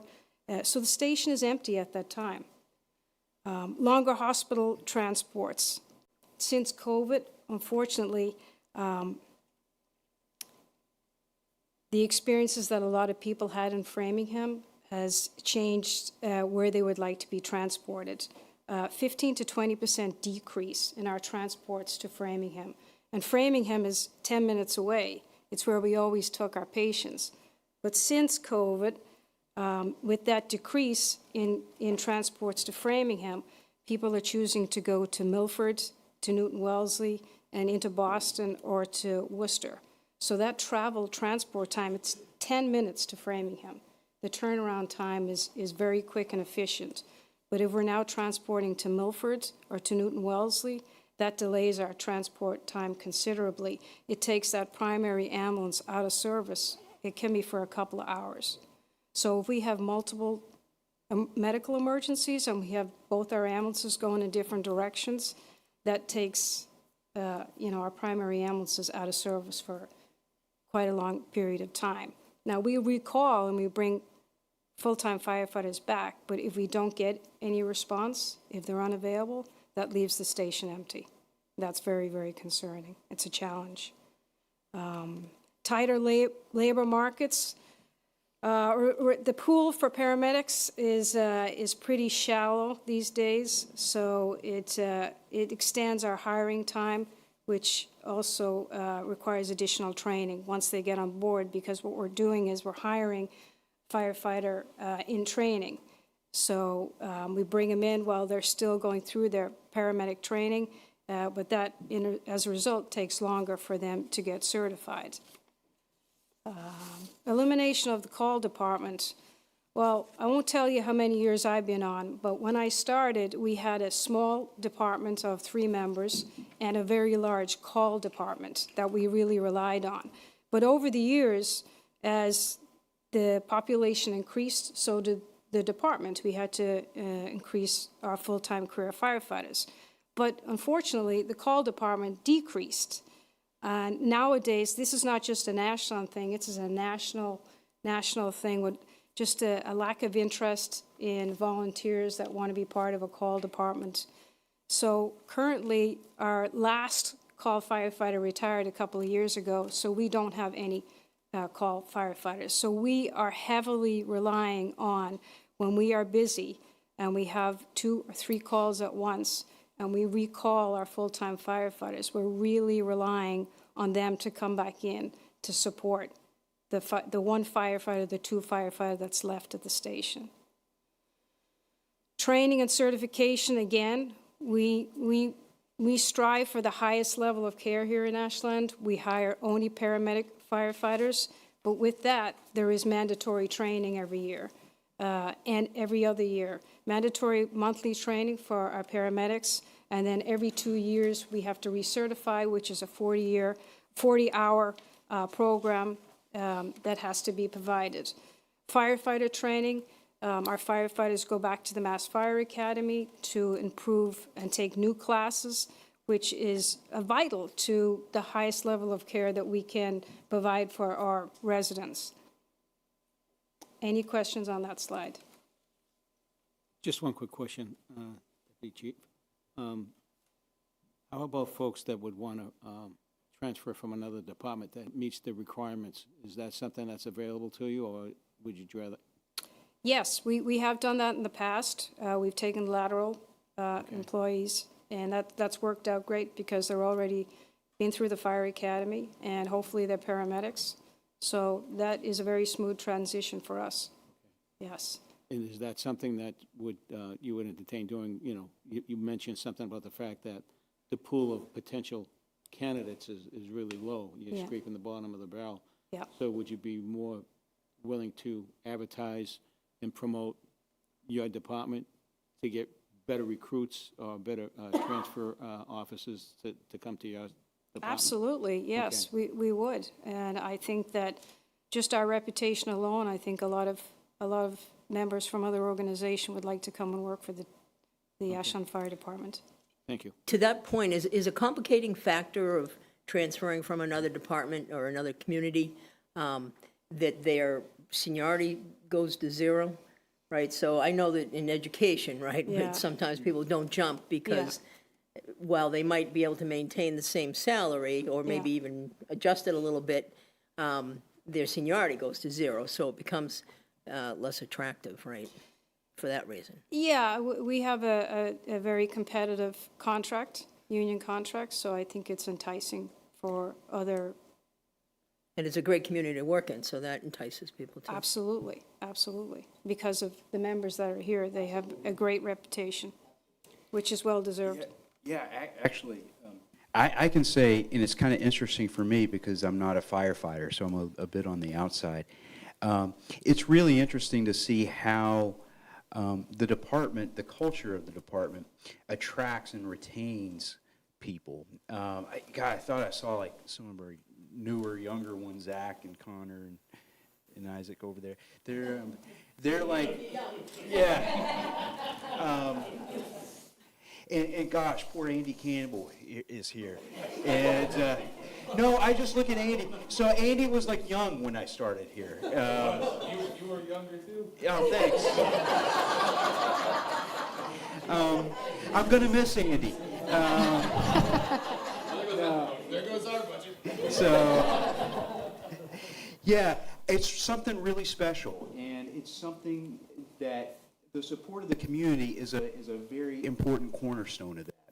I look at the town of Easton, and you know they didn't pass an override, some of which was devoted to their firefighters, and the rest of their department left, and because they just didn't feel like there was any opportunities there, and so they ended up having to contract out.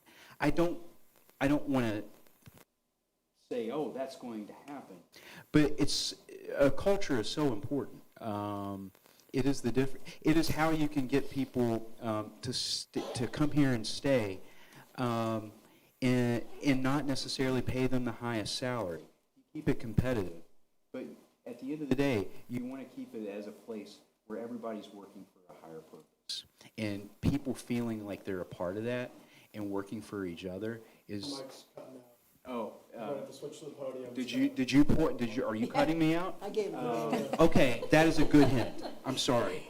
So- Deb, go ahead. I just want to make one comment just because it just triggered something for me. Like when you talk about the culture and you know, I picture Ashland Fire at the farmer's market in the summertime and all the kids climbing on the engine and getting hats and just how much it's a part of the fabric of the community and not just in an emergency situation, but really, you know, brings joy to so many people in Ashland. So it really is a special group and a special place. It is, and that's a huge part of our department, is getting out there in non-emergency situations and encouraging the residents to come in and actually visit us at the fire station, again, in a non-emergency environment, so that we can get to know them, they can get to know us, and it's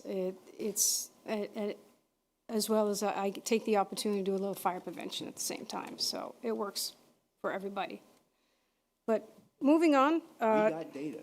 Yeah, the next slide. Ashland carries a heavy call load with a leaner staff than peers. So this slide just represents our surrounding communities, our partners in Hopkinton and Sudbury. So we do about 2,800 calls annually, and we have 24 firefighters on duty.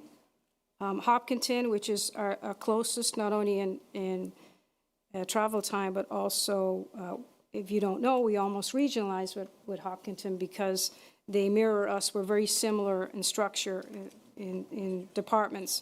So they do approximately 2,500 calls with 33 members.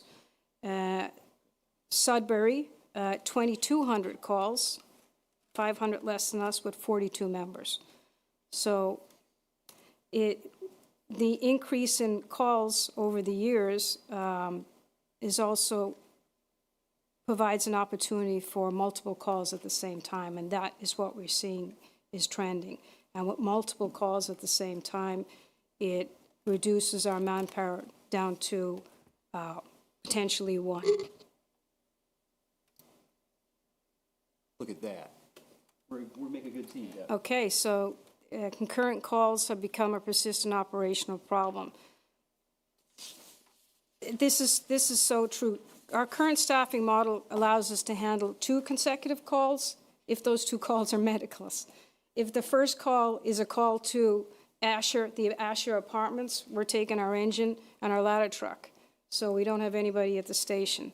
If our first call is a medical emergency and our second call is a medical emergency, we have 2 equipped ambulances, we can handle those calls. But that leaves 1 firefighter at the station, and that is a heavy burden for that firefighter. It's not safe for the firefighter, and it's certainly not safe for the community. In 2025, last year, we did almost 1,000 concurrent calls. That means 2 calls at the same time. That leaves, again, the station with maybe 1, possibly 2 firefighters. That was 1,000 out of how many total calls?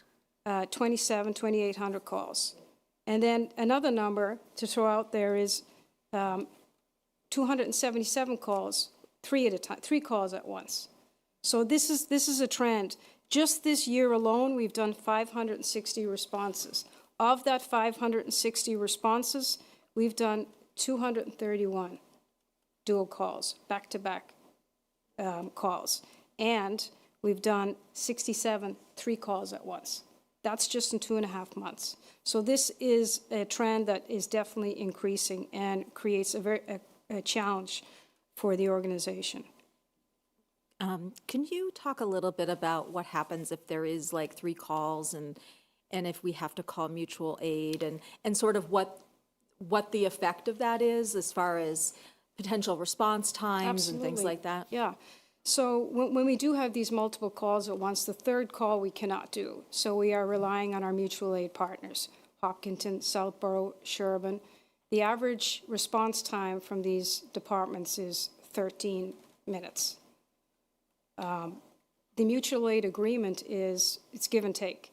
So last year alone, we provided 53. We went mutual aid 53 times to another community, but 139 times another community came in to our community.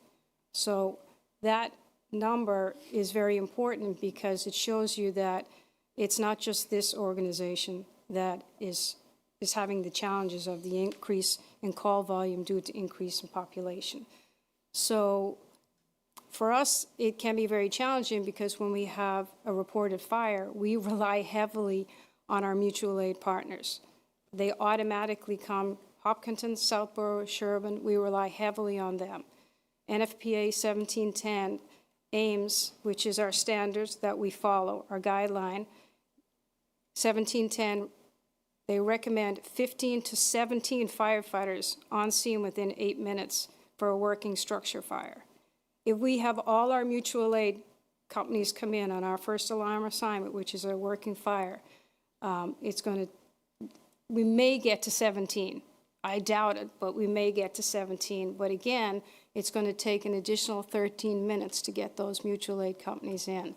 So for the first 13 minutes, you got 6 firefighters. Hopefully, at a full complement, it most likely will be 5 firefighters on scene. Can I ask a question? Yes. Will adding the 1 firefighter allow you to do 3 simultaneous calls or not? It depends on what the first 2 calls are.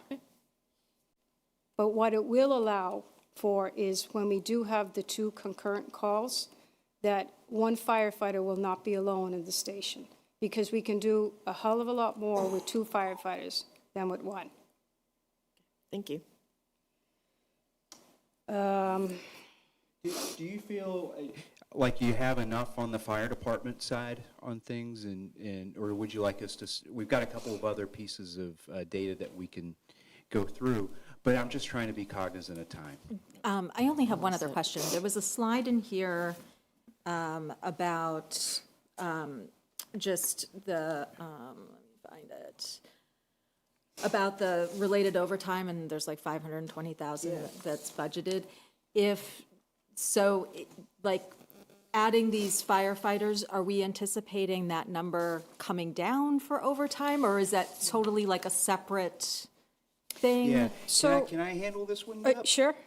It's the money one. It's like the only thing about the fire department I can really say. I can say, when you have a complement, a full-time I complement. don't know that your microphone is on. Yeah. Yeah, Check, is this, it's still a little it's off. flaky. Maybe go to the podium Yeah. or use one here. Mackey's gonna make me get my steps in.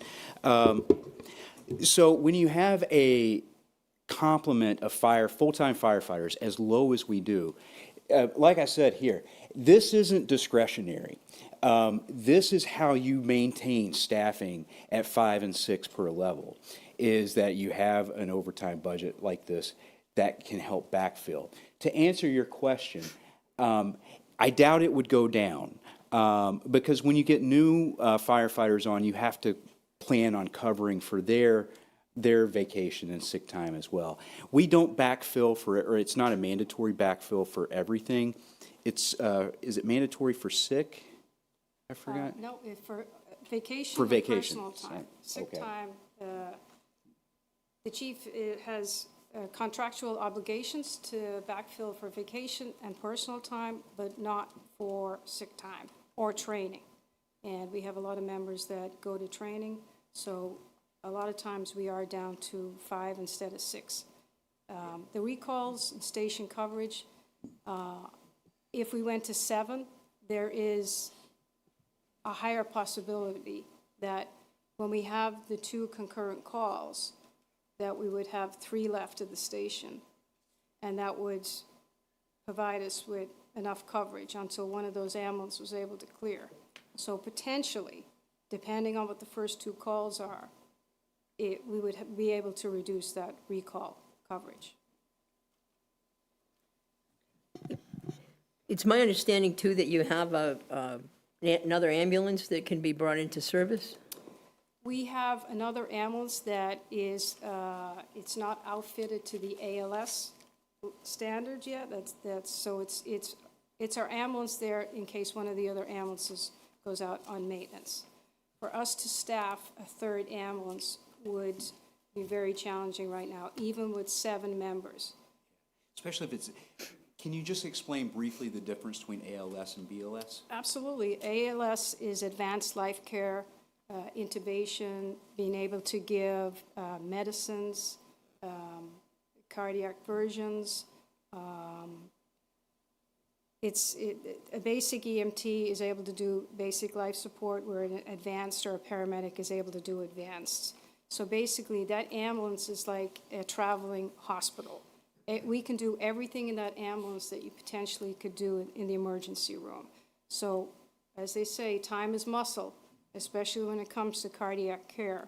So the ability of our paramedics to be able to treat somebody immediately is the difference, can be the difference between life and death. And these guys have shown it and proved it over and over again.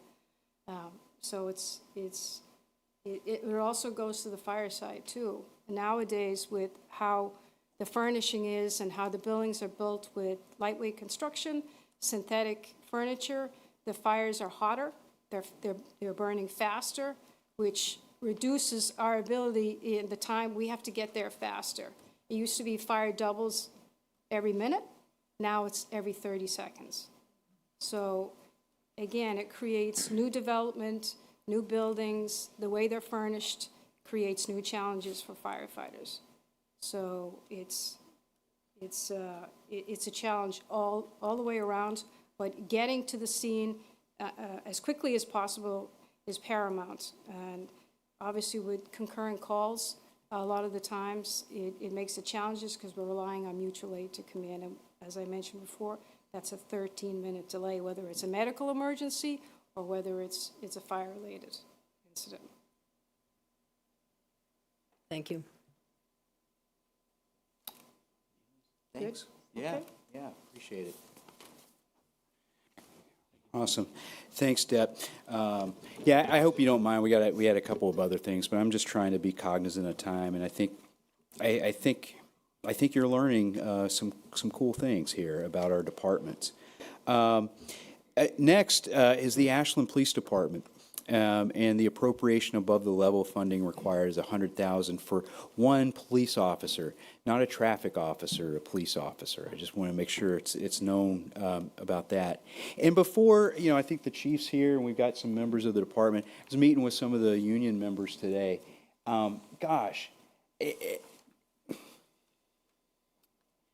Talk about a turnaround, I think.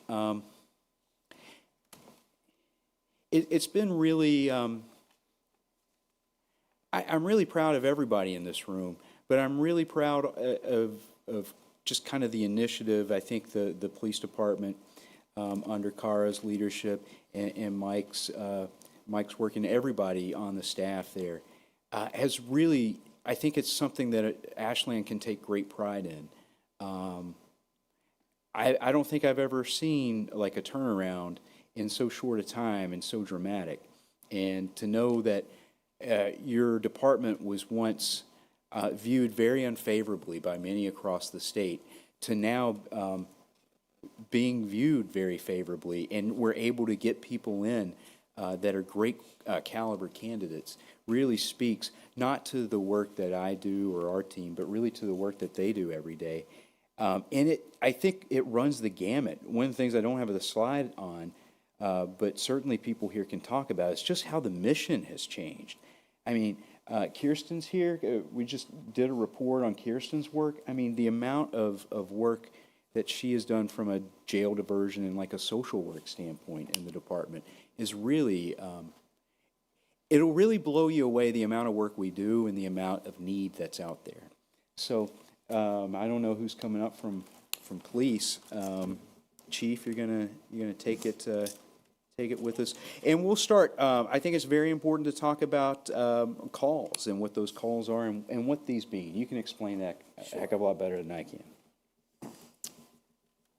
So a lot of the work that we do, 51.1% exactly, is officer initiated. So what that means is that the officer is not getting called via dispatch. They're self-initiating. So you might not know how that affects you until you look and you see that your car's still in your driveway, it hasn't been broken into. You go on vacation, your house is safe. You walk around downtown and you're not worried about your safety. So the self-initiated is really important, I think, to the whole safety of the town.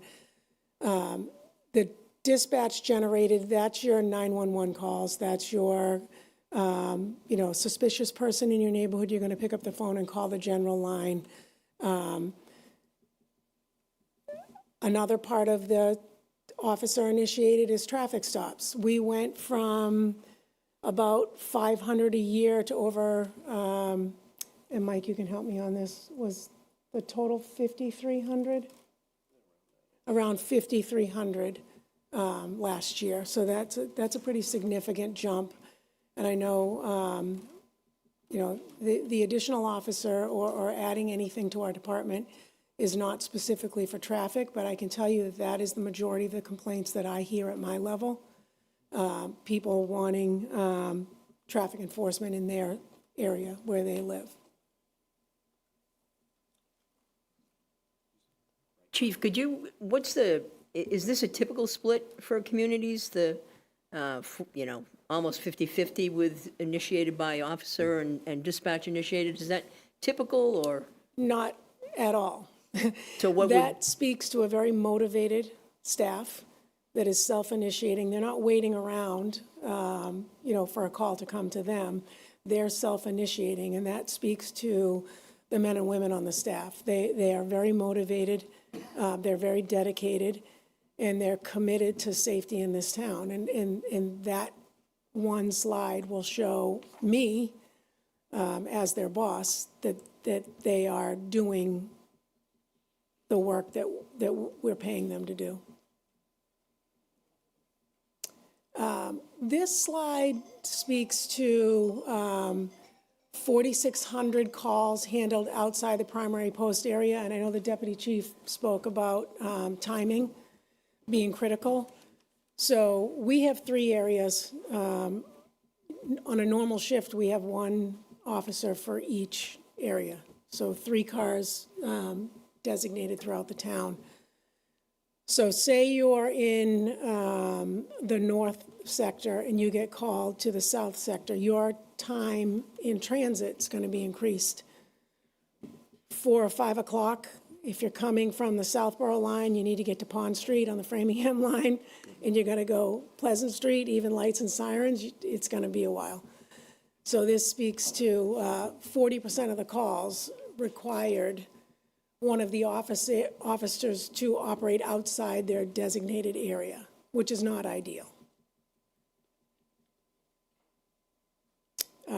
Having an additional patrol position could meaningfully increase or improve coverage. This slide talks about an additional officer for patrol availability. It's 195 hours. Yeah, 195 hours is what an additional patrol officer would mean. I'm sorry, total shifts, I apologize. I thought so. I was like, Sorry, wait a that was minute, my bad, that's, my bad. that's okay. 195 shifts. So every one employee, you really need, 1.5 roughly to cover, the contractual time off, unexpected illness, that sort of thing. This would significantly increase our ability to go beyond our minimum on shifts. So right now, we have a 3-car minimum. One bad accident at the 4-way on Oregon is going to wipe out that entire shift for at least an hour. We don't have the ability to call for mutual aid in the same way that fire does. That's just historically the difference between the two professions. We may be able to call Sherburne or Southborough, maybe Framingham, but there are times, and a lot of my people are here, there are a lot of times that you may call and they say, no, we have no one to send you. Or they may call us and we say, we have no one to send you. At every relief level, the 21 officer model improves the average shift coverage for the town. I have a quick question. So as far as deploying that extra patrol officer, would you look at specific shifts that would be generally I don't want to say busier, but is that sort of what your thought is on how to deploy that officer, or? Honestly, at this point, it's not even going to add an additional officer to our staffing. It's really going to cover what we have now. It's going to keep us at base level. Okay. We've had a lot of unexpected issues arise in the last year with personnel, completely out of anyone's control. That's brought us down. This would just sort of stabilize the coverage we're able to give now. As we look towards the future, it may help with maybe we add someone extra to, 3 to 11, which tends to be our busiest shift. But at this point, it's just going to keep us maintaining the level of services that the town has come to expect from us. And on that point, and I know, Joe, you worked for the police department for a long time. What is expected of us now compared to 20 years ago is night and day. We are no longer just policing the town. We are here for the health and the safety of the entire town. And Kirsten is here. I asked her to be here tonight. Her calls for assistance increased 352 or 326% in the last year. 326% more people are requiring services beyond what the patrol division can handle ourselves. Can I make a point? And actually, it'll be a question. I think one of the things that I noticed kind of going through everything is a common theme is that we don't have any redundancy. And redundancy is a very, very important thing because when everybody is so critical to the operations that they can't be out if they're sick or if they have a family issue, that is so much stress. You could speak to that. I know in your career, it's hard to manage sometimes, and what that stress is like. I think what you're getting at, Michael, is that we have so few people to rely on to staff that the work-life balance is becoming unmanageable, and I see it, and I know, and I have staff here tonight that are doing, I know the two sergeants in the back are doing really 3 people's jobs during their shift, and I'm asking them to be here tonight when they're not getting paid. They're here voluntarily because to just, and Sergeant Pierce, I don't mean to call you out, but if you could just stand up for a second and just, do you mind coming up for 1 minute? Oh, boy, he's surprised. He didn't know about this. Sorry, but He's got a notebook, he's ready. Kevin is. Kevin is one example. He works the 7 to 3 shift as a patrol sergeant. However, could you explain real quick what we rely on you to do? Because we only have 29 people. I'm not here to.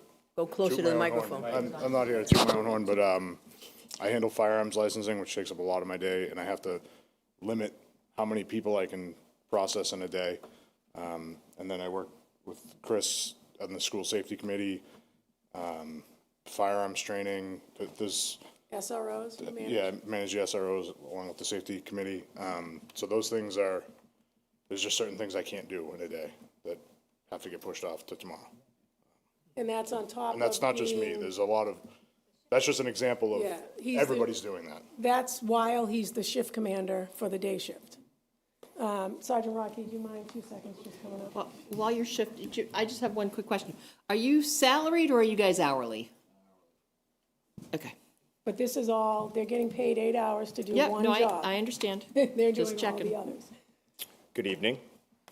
For those of you who don't know me, I'm Larry Rodke. I'm the patrol sergeant for I work a split shift, 2 3 to 11s and 2 day shifts. But kind of just to echo the chief's point, we are absorbing a lot of the administrative responsibility on top of overseeing a number of young cops. We've hired 10 in the last 2 years, I believe. So I oversee our communications division, which is 9 full-time dispatchers, a number of per diem dispatchers. I oversee our field training program, so there's a lot of things that go into that, and we appreciate your support, and we look forward to continuing to provide the police services that we do. Are you an old cop, Larry? I'm getting there. I'm getting there, I know. For sure, for sure. Okay. You know, I just, one thing, just a couple of things, really, but, you know, one thing I think that I've noticed is the police are more visible in town, and maybe, you know, I'm grateful oh, geez, don't get pulled over too much, but it helps me be more conscious about the, well, you know, I might have a story or two, but, you know, I appreciate it because it does make me more conscious about how fast I'm driving, and so I think the visual nature is important. I had an actual question too, but it's gone for now, so maybe it'll come back. It'll come back. Well, thank you. Thank you. So just those 2 quick, and they're not the only 2, I'm just using them as an example. So my fear at my level is that how long can I go to this well before it dries up? How long can I ask these employees to keep doing all of this? And how can I expect them to be healthy employees with a work-life balance that works for their families if we keep asking all of this of them? So, What's it like to get forced? oh, I can't talk about that at my level, but does anyone want to talk about Officer Snyder being forced? Yeah. What's it like to get forced, Mike? How about when this meeting's over, just stick around for 8 hours? Yeah, you can't go home. You're supposed to go home. And that's a reality. So forced overtime was a huge, significant problem 4 years ago. Through the hard work of town management and the unions, we've come to a point where we've hired and we have come to a point where forces are not typical. Communications is a whole different animal. Forces happen there often. We're working on that. But picture, you got to pick your kid up. I was a working mom, a cop working, and I had 2 girls that, like, I had to pick them up. There was no other reliable source. And if I worked 8 to 4, and if at 3:30 I got a call and said, you can't go, like, what are you going to do? And that's a little bit of a cushion so that we're not looking at forces goes a long way. It's one of the things you expect when you get into this field, but you never really get used to, I guess. Does the forced overtime have a rotation so that one individual is constantly not being the dog that has to follow up and work it all the time? Because that's what we had to do years ago. Because forced overtime is not something new, and it's not well appreciated. I can assure you that. Yeah, we have force lists, and we have, the deputy tracks everything in DTS. That being said, if someone worked a detail and then they're going into their shift and you didn't work a detail, regardless if you were the last time forced twice, you're up because you can't work more than 17 hours in a 24-hour period, so. And I'll tell you, it gets thin at dispatch too. It's not a total anomaly to walk into dispatch and see captain there or maybe Sergeant Rodkey filling in. And so it takes them away from their duties just to fill the dispatch role. We're thin. I'm sorry, I didn't make this I haven't made it as plain as it needs to be. This is crisis level. This isn't, and I'm treating it as a mandatory, and it's not a discretionary spend.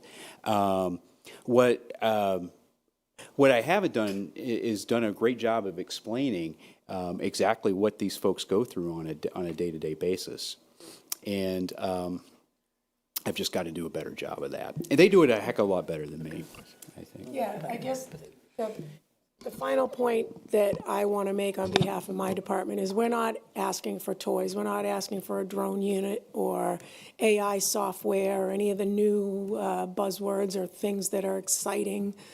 We're asking for relief, for staffing, for quality of life, and to maintain the level of service, which I will go out on a limb and say is exceptional service that you're receiving from the Ashland Police Department. We just want to be able to maintain that. I did think of my question. So when a call comes for the fire department, does a police officer always respond as well? That is a very great question, Claudia, because Lynn and I were talking about that today. Yes, we do go on all the calls. Okay. We're a different animal. We are out in the cruisers. We oftentimes get there first. Yeah, I've experienced that. Yeah. A police officer got there first. And I have experienced it as a cop, just waiting, just hearing that siren, knowing that I don't have the capacity or the ability to treat a patient, just praying for them to get there quickly with their expertise. And one comment about, earlier you talked about the types of calls have changed, right? And I think we find that's the case in all of our public safety and our education system. You know, the world is a different world than when I grew up. And so people rely on the police, the fire, the school department to do a lot of social service or things that we always were done within core families or extended families or churches or religious organizations of some sort that now really fall on our public employees in the many ways that they support families. I certainly know that firsthand from the schools, and I know that it's certainly the same within the police and fire departments too, that so often, you know, we're supporting families and community members who don't have anywhere else to turn. So, thank you.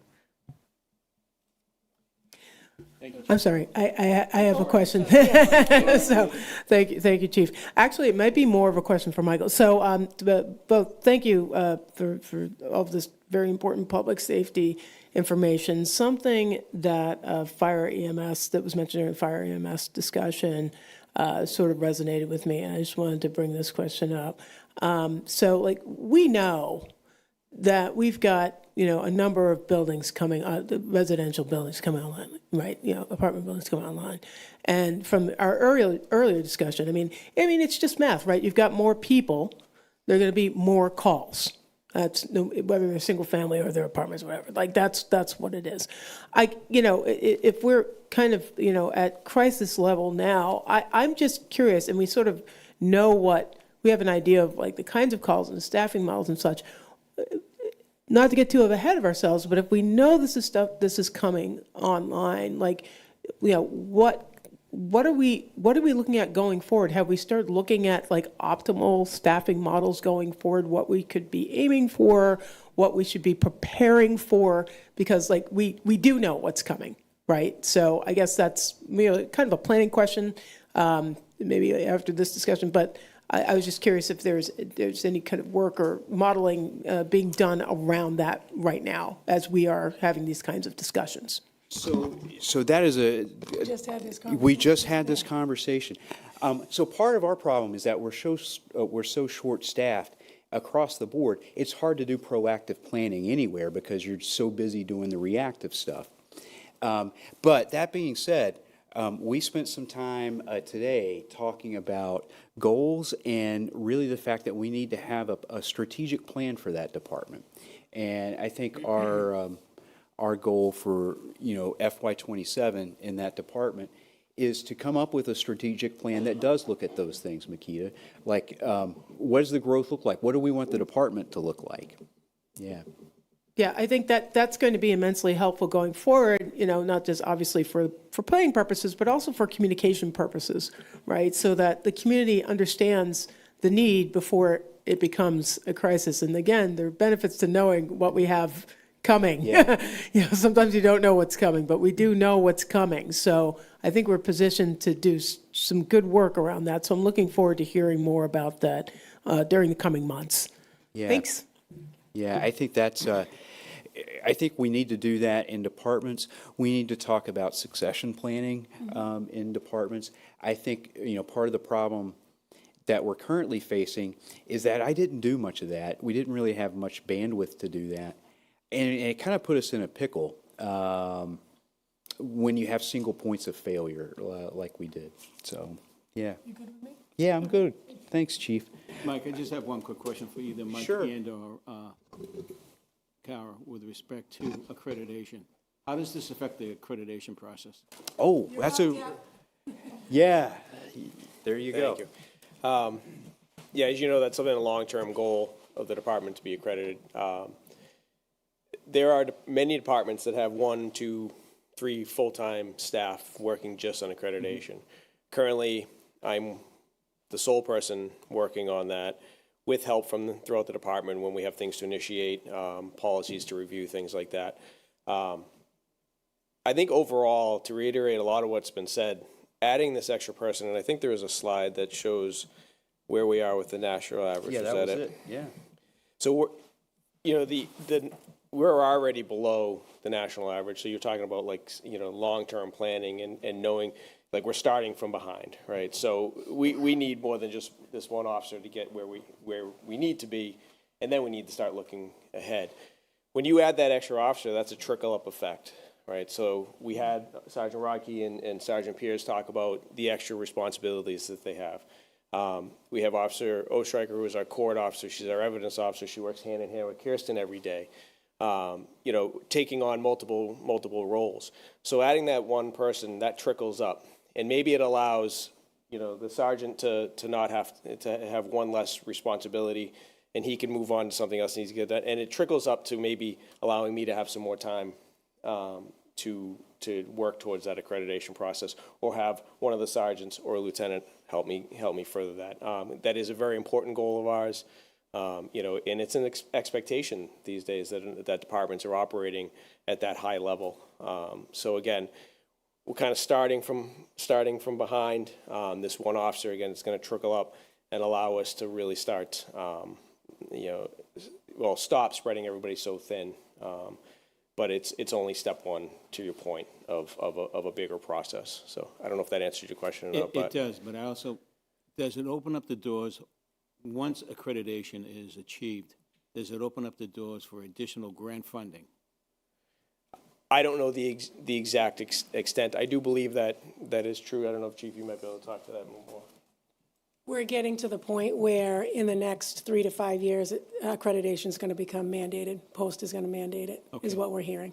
Okay. So the days of, getting accredited and it was a feather in your cap and you could apply for state and federal grants, it's going to be mandated. We want to get ahead of that. Right.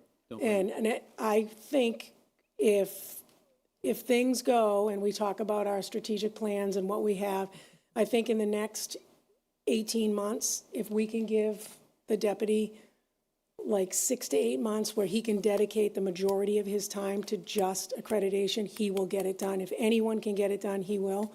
And that's part of our goal. Thank you. Appreciate that. Thank you, Mike. And so I'll move to the Buildings and Grounds Department and the $260,000 funded there. Oh, there's Doug. I knew you snuck in here somewhere. And Dan,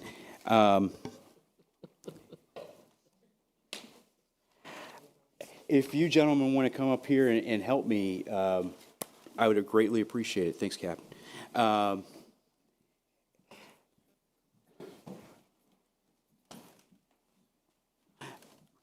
Trying to think of the best place to start with this. Let's just start with why there's a need for building a separate building and field operations. Well, DPW is a massive enterprise.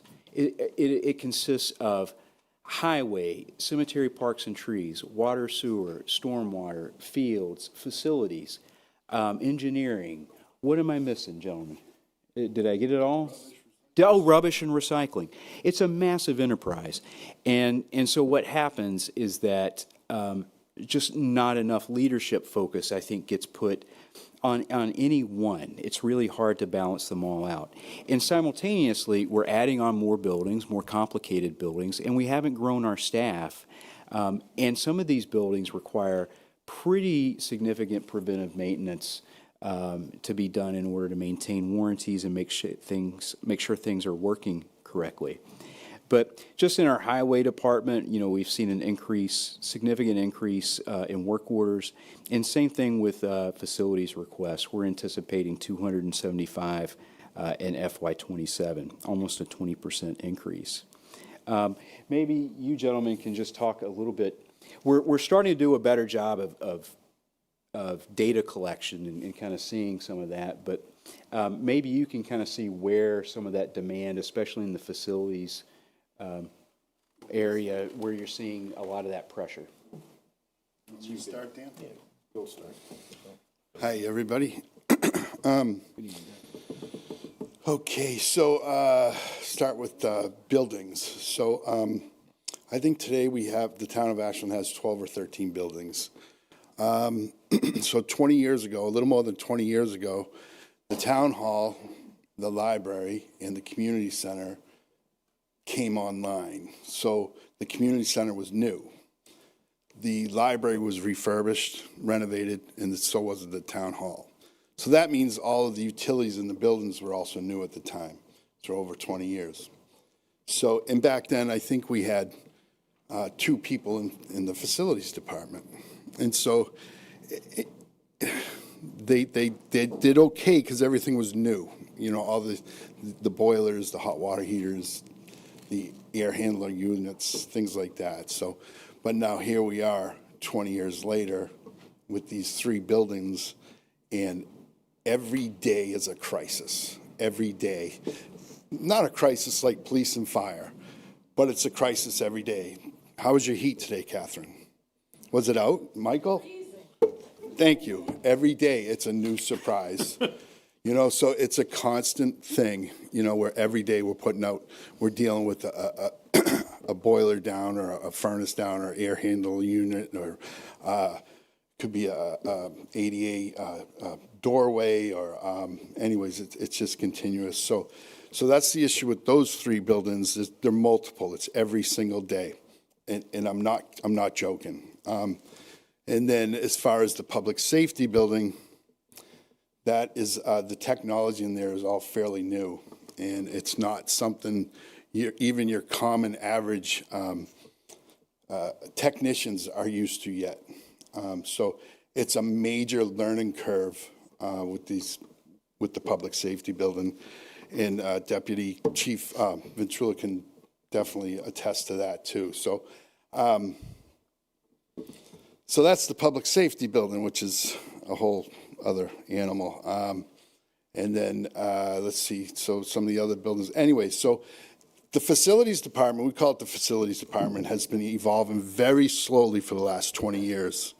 For example, it's just been evolving very, very slowly. So there's just 2 people in that department. One person has to work 6 days a week. And it's too much. It's way too much. And it has been way too much for a long, long time. And the facilities department is a particular department that has been overlooked for decades in Ashland. And it goes back to Mike Dion with a broom, or, working as a custodian. So this is a way of being able to protect the taxpayers' money, their investment in these buildings. If we don't take care of them, it's only going to cost us more in the short and the long run.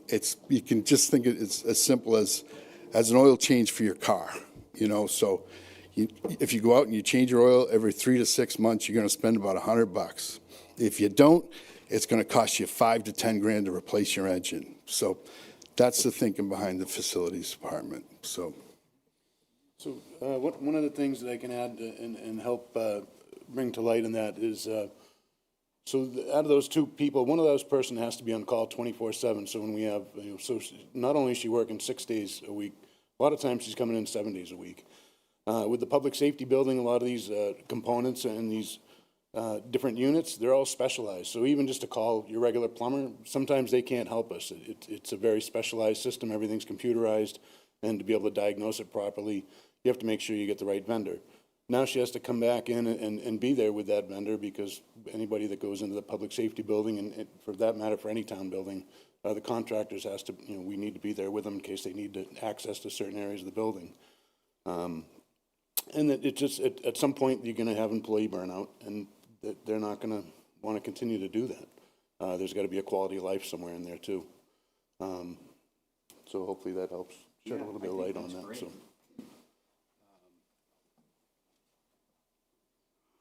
And this is field positions. It wasn't meant to be like green grass field, but like maintenance people in the field.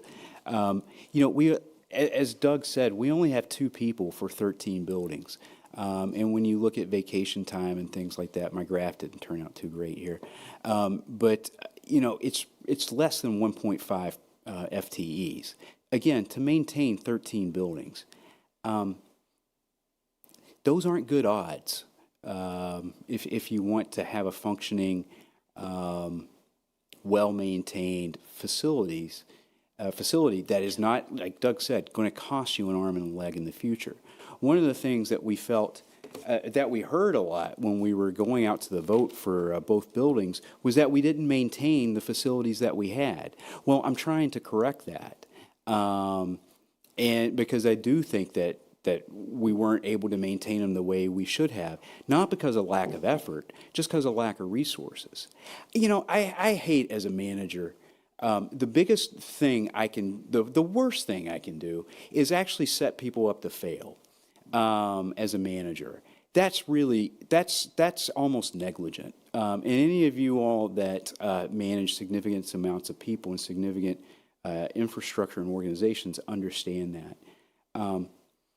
And I think especially, well, with all of these, but with facilities, we're setting ourselves up for failure. We're setting our people up for failure.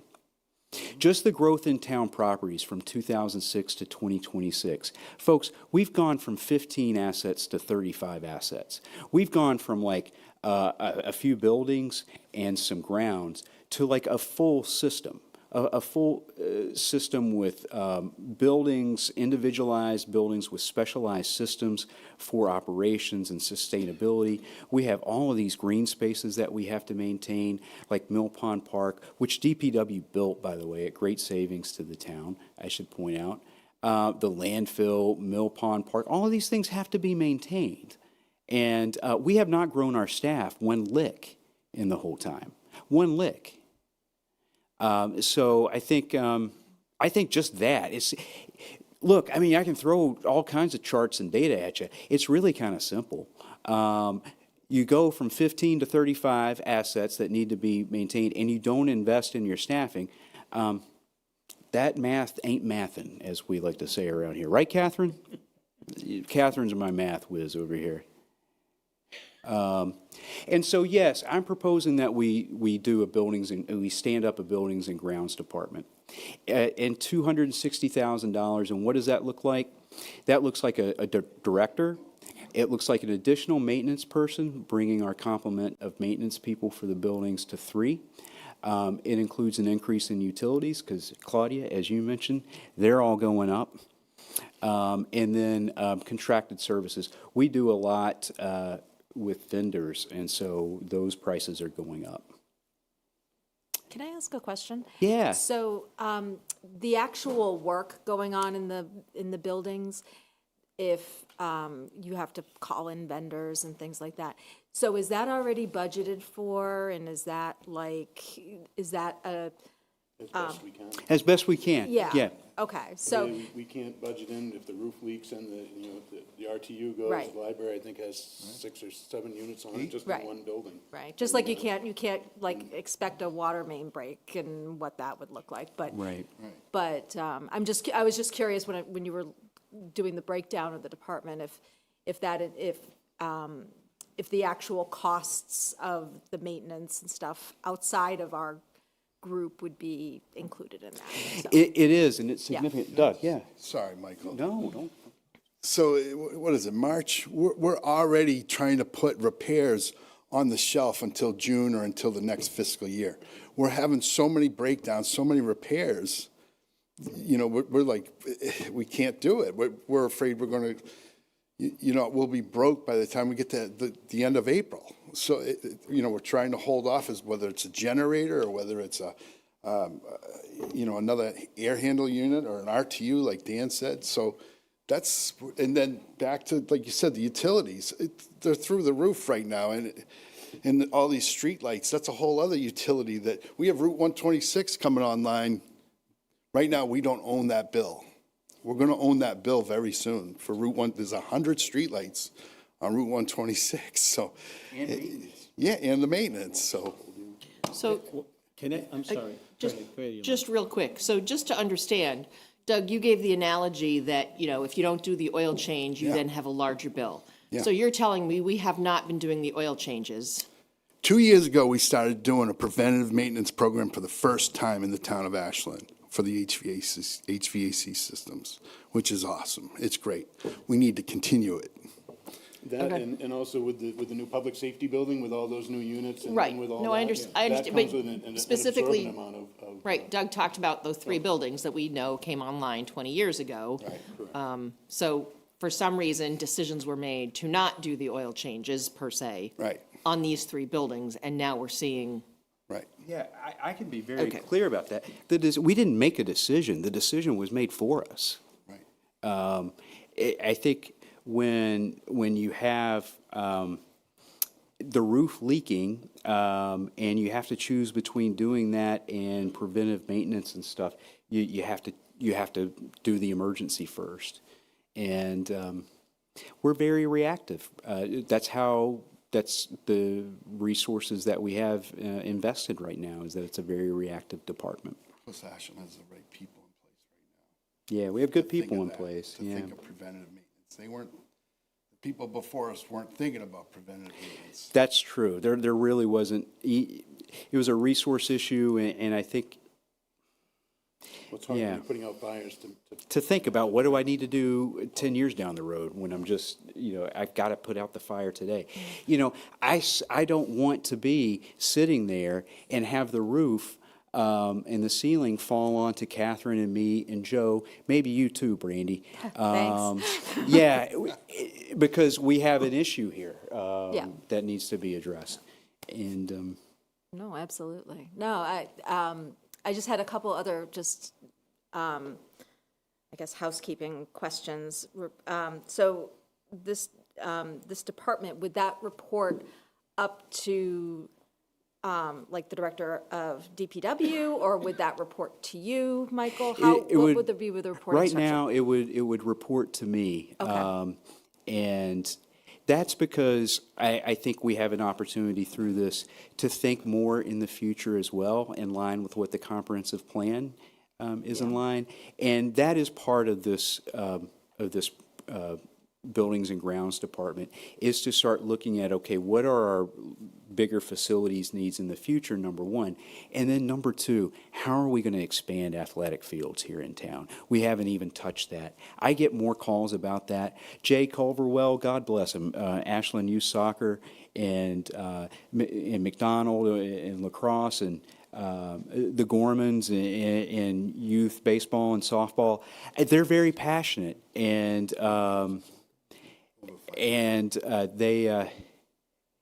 they don't have enough space. Doug, you can speak to this so much better than I can. Thanks, Michael. I've been living this quite a bit the last 2 weeks.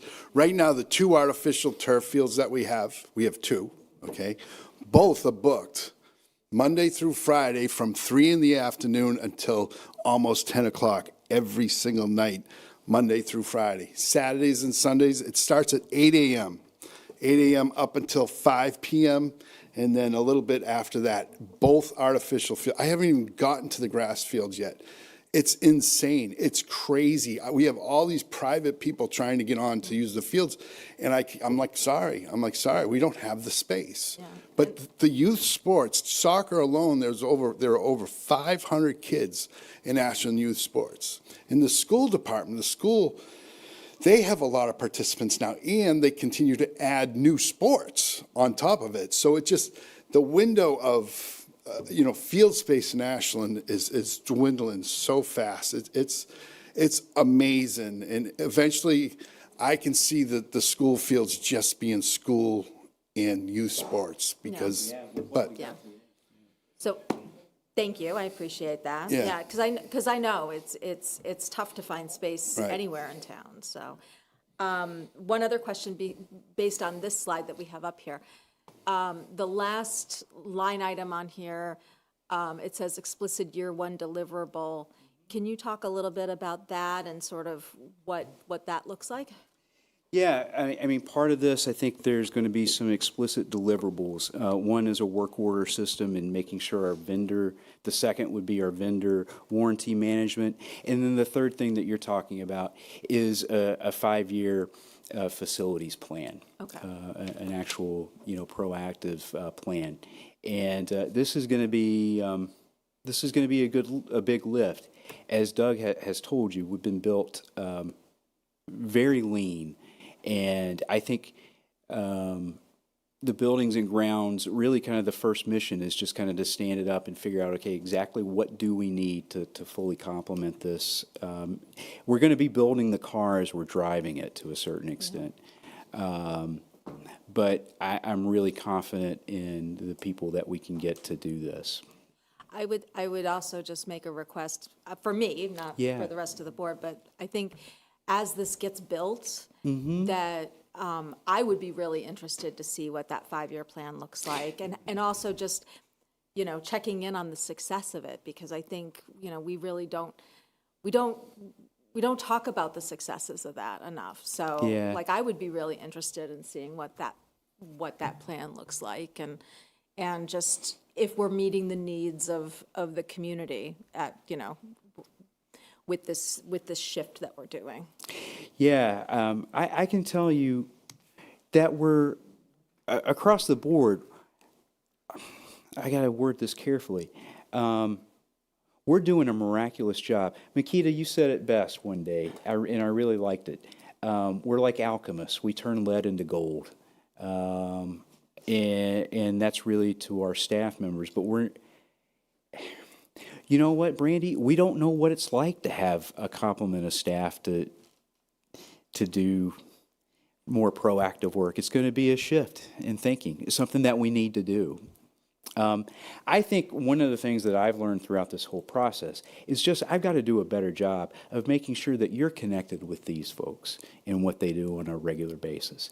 I haven't done a good job of that. And, you know, I am so proud of this group. I was really proud of Ashland 1.0, and this group has a really special feeling in my heart because I've known a lot of them, and they're in new positions, and they've had to step up in ways that a lot of people shouldn't have to step up at the same time, but they've done it. And, you know, and to a certain extent, the board really benefited. Look, when I started, I said yes to everything. And it was easy for me. And it was, a lot of people liked the fact that I said that. And you know what? Everybody who had to pick up the pieces weren't the people saying yes. They were these folks. And I benefited greatly personally, you know, reputationally by saying yes and having other people just kind of pick up the pieces. And so I guess I feel really bad that I haven't done a good enough job of advocating for them. There's such a special, you know this, I say it all the time and I get a big smile on my face. This is a special crew. Ashland is a special place. We do more with less in a way that other communities really envy, and I hear that from other communities. You really are a special group. And I've really grown to think so much of you and just who you are as people and as professionals. Gosh, Kevin, I'm going to call you out too. The relationship Kevin and Piers and I had a few years ago, frosty, is that a good way to say it? I'm so proud of him. You're pretty brave to be frosty with him. Yeah, I am so proud. He's really been just kind of a good symbol of what it's like when you feel supported and you enjoy coming to work. We have a hard job, and but we enjoy each other. Gosh, is Dave still here? Iarusi? No. I give Dave a hard time a lot, and as I should. But you know what? I hate to say this, but Dave Iarusi is known more around this town than you or I combined. Because David is at people's homes, and he is making people feel better in their times of their worst times. And gosh, there's not a better group of people I would like to see do that. I'd say that about the school department too. I'm really proud of our school department and what they do. I hated being in a position where we had to kind of start competing with each other because I feel so strongly about the work that we all do deserves better than that. And to the extent I started to do that myself, I apologize. So let's concentrate on moving forward together. In regards to that moving forward, I want to say, I mean, DPW does a great job. This has been a great thing for us to look at. But I'm going to ask the question, right? A new director at $144,000, you know, the other positions I get. Is this the year with everything else going on? And I know it's your budget, Michael, but our job is to question and to make sure. Absolutely. And I'm wondering, can we do this without the new director? Can we create a department as part of Public Works for at least a year, right? Rather than looking at having to do the 750 from stabilization this year, could we adjust that a little bit for this year and then, you know, see what just adding those two positions plus the contractor would do to that department and to what needs to get done? And again, for me, it's for me, I feel it's partly my job to ask that question. And it is, and you deserve to have as much information as you can to help you ask those questions and make those decisions. And I think for me, a director is the key, because part of the problem is that we've got fragmented leadership right now. And what I wouldn't want to do is invest, I don't want to say it's good money after bad, but I wouldn't necessarily want to put more resources into something that doesn't have a direction associated with it. And so I'm happy to look at that and look at different things. But I do think the director, it's the high ticket item, and yet it's probably the most important. But let me see what I can do. Okay. Again, I don't want to take anything away from our DPW and our staff, and everyone does a great job. But in my mind, as we're looking at things and we're questioning, we have to question everything. Yeah, absolutely. And the idea, again, could it be, keep the current director and you have someone else under him, and then look at creating the new department in a whole? Yeah, let me take a look at a couple of different formulations. Yeah. Right? Like if a you can make phased, it if a phased approach or something. looks like it might make more sense. Okay. As opposed to all at once or something like that. I think, to understand what that would mean would be helpful, I think, is that what you're saying? That's good feedback. Yep. Okay. Anybody else? We're all in the same boat together, and I see the chair of the school committee here, and it's been enlightening for me as well. I'm sure it's been enlightening for her, and we all support one another. Oh, That's what we do. We all support one another, so. Laurie, before you speak, I want to say something too, okay? Because I feel like I should have said it earlier, but when everybody was still here. But, just sort of, I've thought a lot about all this, right? We all live in families or some kind of a group, right? That, and we make hard decisions all the time. And we have to decide what's important, and sometimes someone in the family has to sacrifice. And I just wanted to be very clear that I don't think anybody on this board, and perhaps we haven't always expressed it to some departments, but I don't think anybody on this board doesn't think that everyone in this room does a tremendous job, that all of our employees do a tremendous job. I know I've talked about crossing the line to Southborough when the roads were awful, and we're, whoa. I've had Chief Rossi at my house because somebody sent me a letter with some stuff in it. My family, unfortunately, has called the fire department many times to support my family members. So there's no one that could feel, people can feel strong, but I feel very strong, okay, about our community and the people in it. And I also feel very strongly about the schools and how well you have articulated for the children in our community. Public safety is critical in a community, and so is in public education. And I want you to know that I have never, just because I might embrace the values of great education, it doesn't take away from the other things that I value in our community. And I just want you to know that I've never been offended by anything that anyone on the school board has said, and I appreciate that you advocate. And boy, we live in a world where we all need to advocate all the time for things that are important, and the ability to do that in a positive way is what allows us to have the best outcomes. So, I just wanted to be clear about that, because I just feel as though it's been a rough week, and everybody needs to feel respected and their opinions valued, and then we go forward. And heard. Yeah, and heard. Can I just add to that, because you said you weren't going to speak for us, so I'm going to say something. No, but I will ditto that, but I will also say that, we are one community, right? And I don't think, I'm going to speak for the board again, but I don't think anyone here sees any sort of adversarial relationship between, municipal or education needs. We have to make these decisions together as a community, We are one Ashland. Full stop. And that's how I've been going through this process. I'm relatively new. Some of you all have been through this before, but this is one of my first times. So but I feel like I think that's the sentiment here. So I don't think I just wanted to clarify that on my behalf as well. But Thank you, McKeith. Thank Not yet. you. I looked at my clock. I know we have 10 minutes. All right.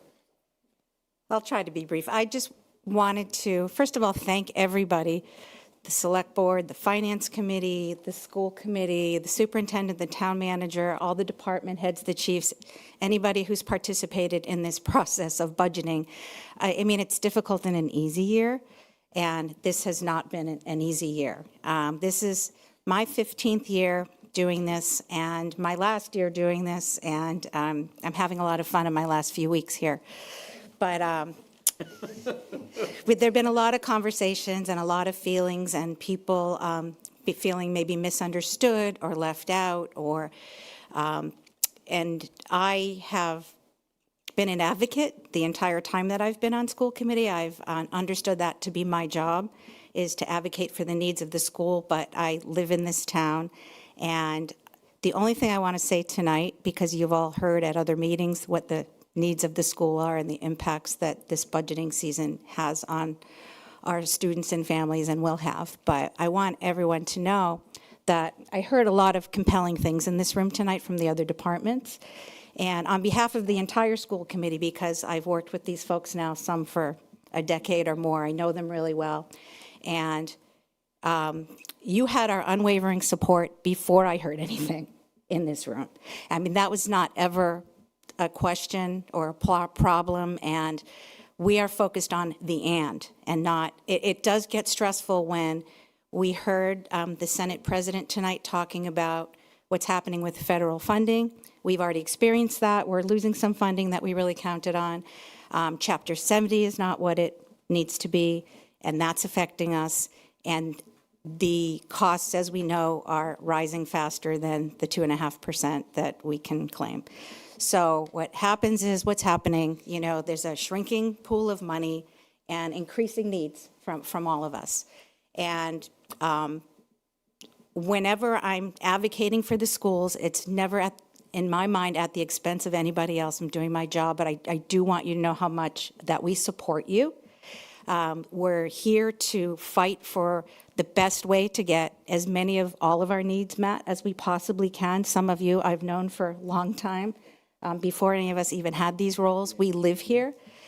We want these services. Some of us have worked together in other roles at other points in time, and I think at the end of the day, we all want the same thing. So I just want to be very clear about our appreciation and support for the police department, the fire department, the DPW, and anybody who's putting any time and effort into making this town a better place. Thank you. Thank you, Madam Chair.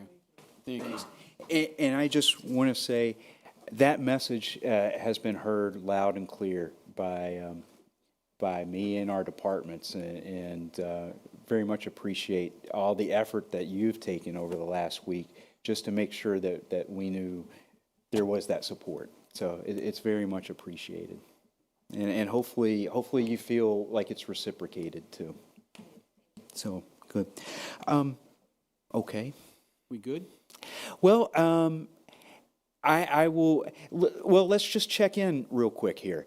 I've got some more data that I'll put as part of my budget document once we get everything all put together. I just need time to do it.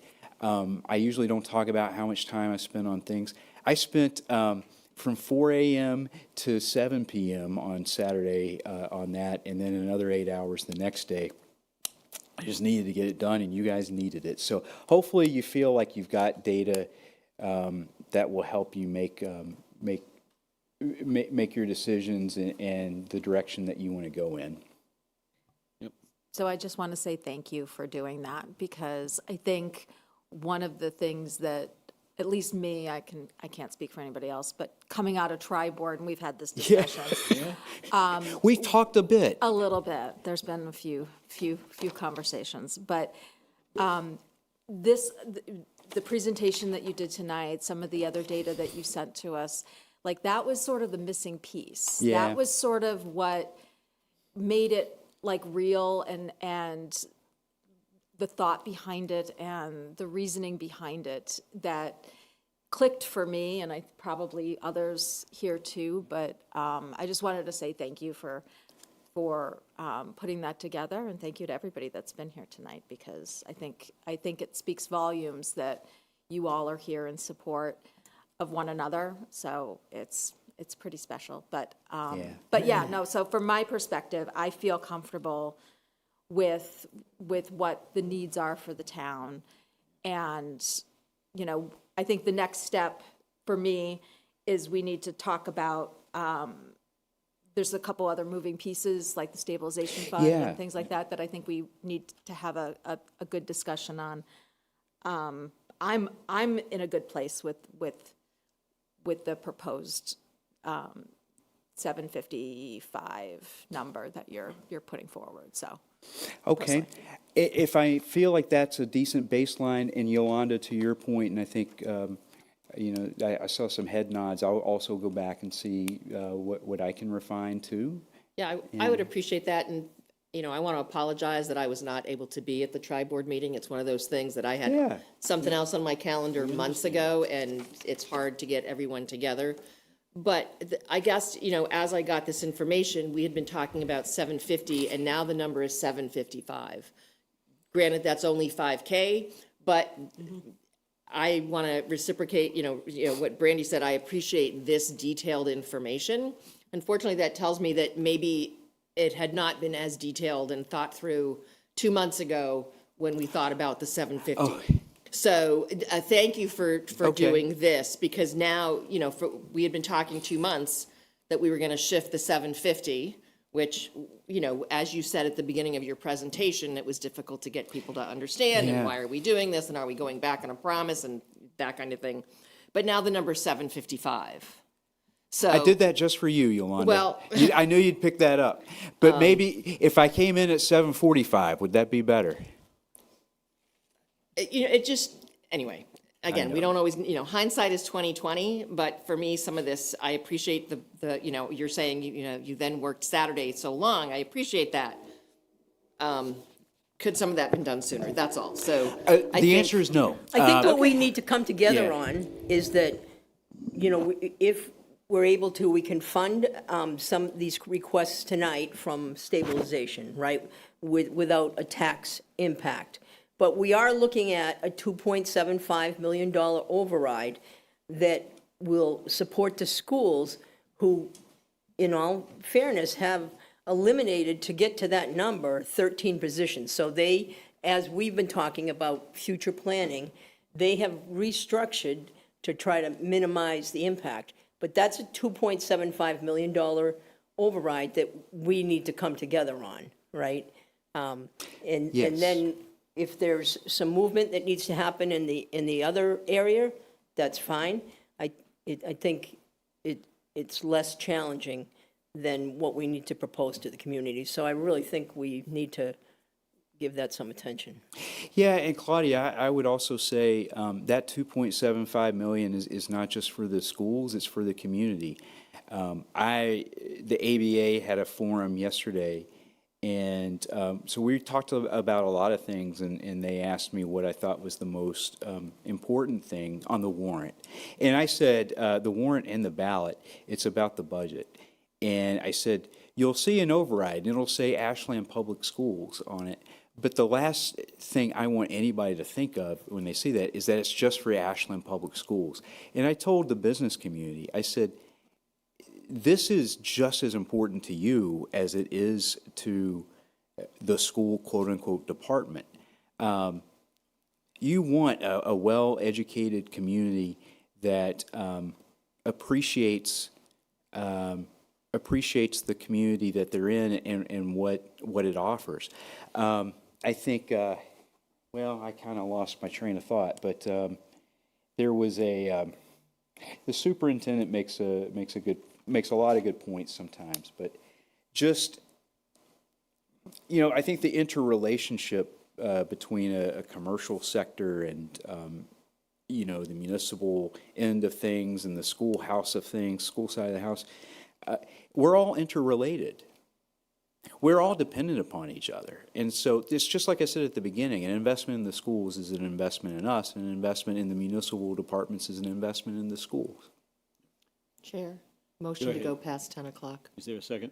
Second. All those in favor? Aye. Thank you. And Yolanda, to your point, this has been thought out. We've talked about this, some of these pieces for a while, you know. I've had kind of all of this. I just needed to find a time to sit down and just hammer it out. And guess what? I was motivated, so. It's amazing what a little motivation will do. It is. But It I is. think- As I told Brandy and Joe, I think, and I know there's some concerns. Look, I'm all in. I'm spending a lot. I mean, I think my staff knows how much time I spend on this stuff. It's just different than what I was spending my time on at the very, you know, beginning of my tenure. I was a lot more in the community. But yeah, I feel good about where we are right now, and I feel like we're together, and I feel like we really need to do this for the community, and we need to start thinking about the forum on the 26th and what we're going to present and how we're going to present it together. And yeah. Good. Thank you, Michael. Thank you. Before we leave this discussion, I just want to reiterate everything that my other board members made comment about with respect to supporting all the departments. When I bleed blue, and it's royal blue, Ashland colors.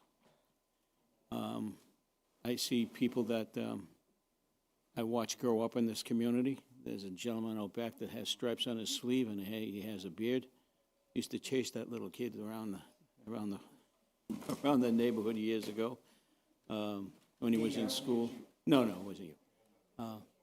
And then there was somebody that used to come over my house all the time with my daughter, and she now has stars on her shoulder.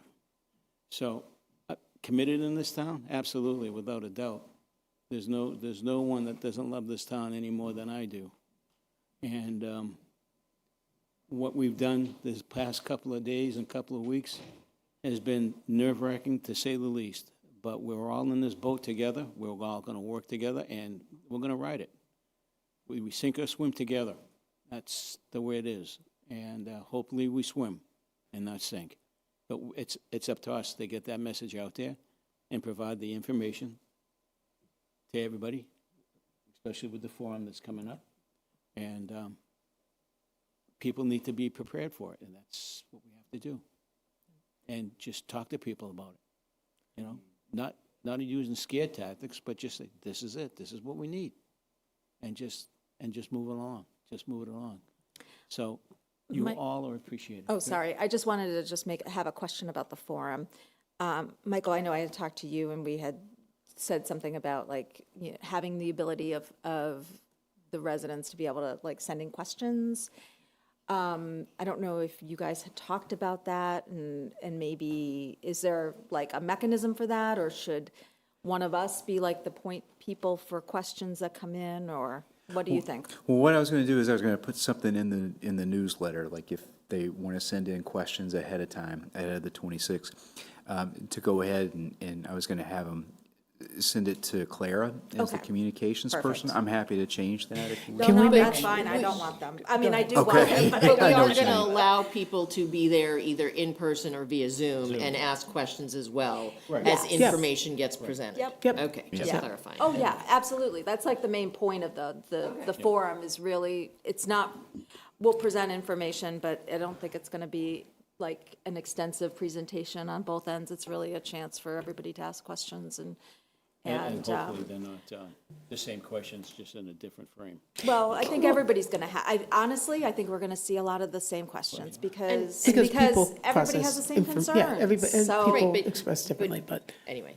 I just want to make sure that, I'm sorry, I just want to make sure that, I know you're going to get that out in your newsletter, but I want to make sure that there are other means or other channels that we're putting out the opportunity for people to submit questions on. So, if it's on the website or, however we can disseminate that, I think that would be helpful because not everybody gets the newsletter. Okay. Like social media, any other things in particular? Yeah, Website? that's Okay. website, a PDF that can go up on WACA-TV, something at the senior center, flyers that can go places. so people Flyers would be helpful, like anything, basically to say, make sure that people can reach out beforehand so we can get those questions so we're prepared to answer them when they come. Okay. And we have detail, if we need detail, we'll have that detail for them. So I know the next thing on our agenda, sorry, I don't mean to move forward, but it's 10 o'clock and we're on to item B, so. Yeah. Blackstone Valley Tech won the hockey game in Rhode Island. Oh, that's. Is that good? The team of the young man That's who good. lost his family. Oh, Hey, thanks, everybody. thank you all. guys. Thank you. So I know we still have school committee members here, and one of the things that was a takeaway from the tri-board meeting was the delta that we had. We talked about potentially making up if Yeah.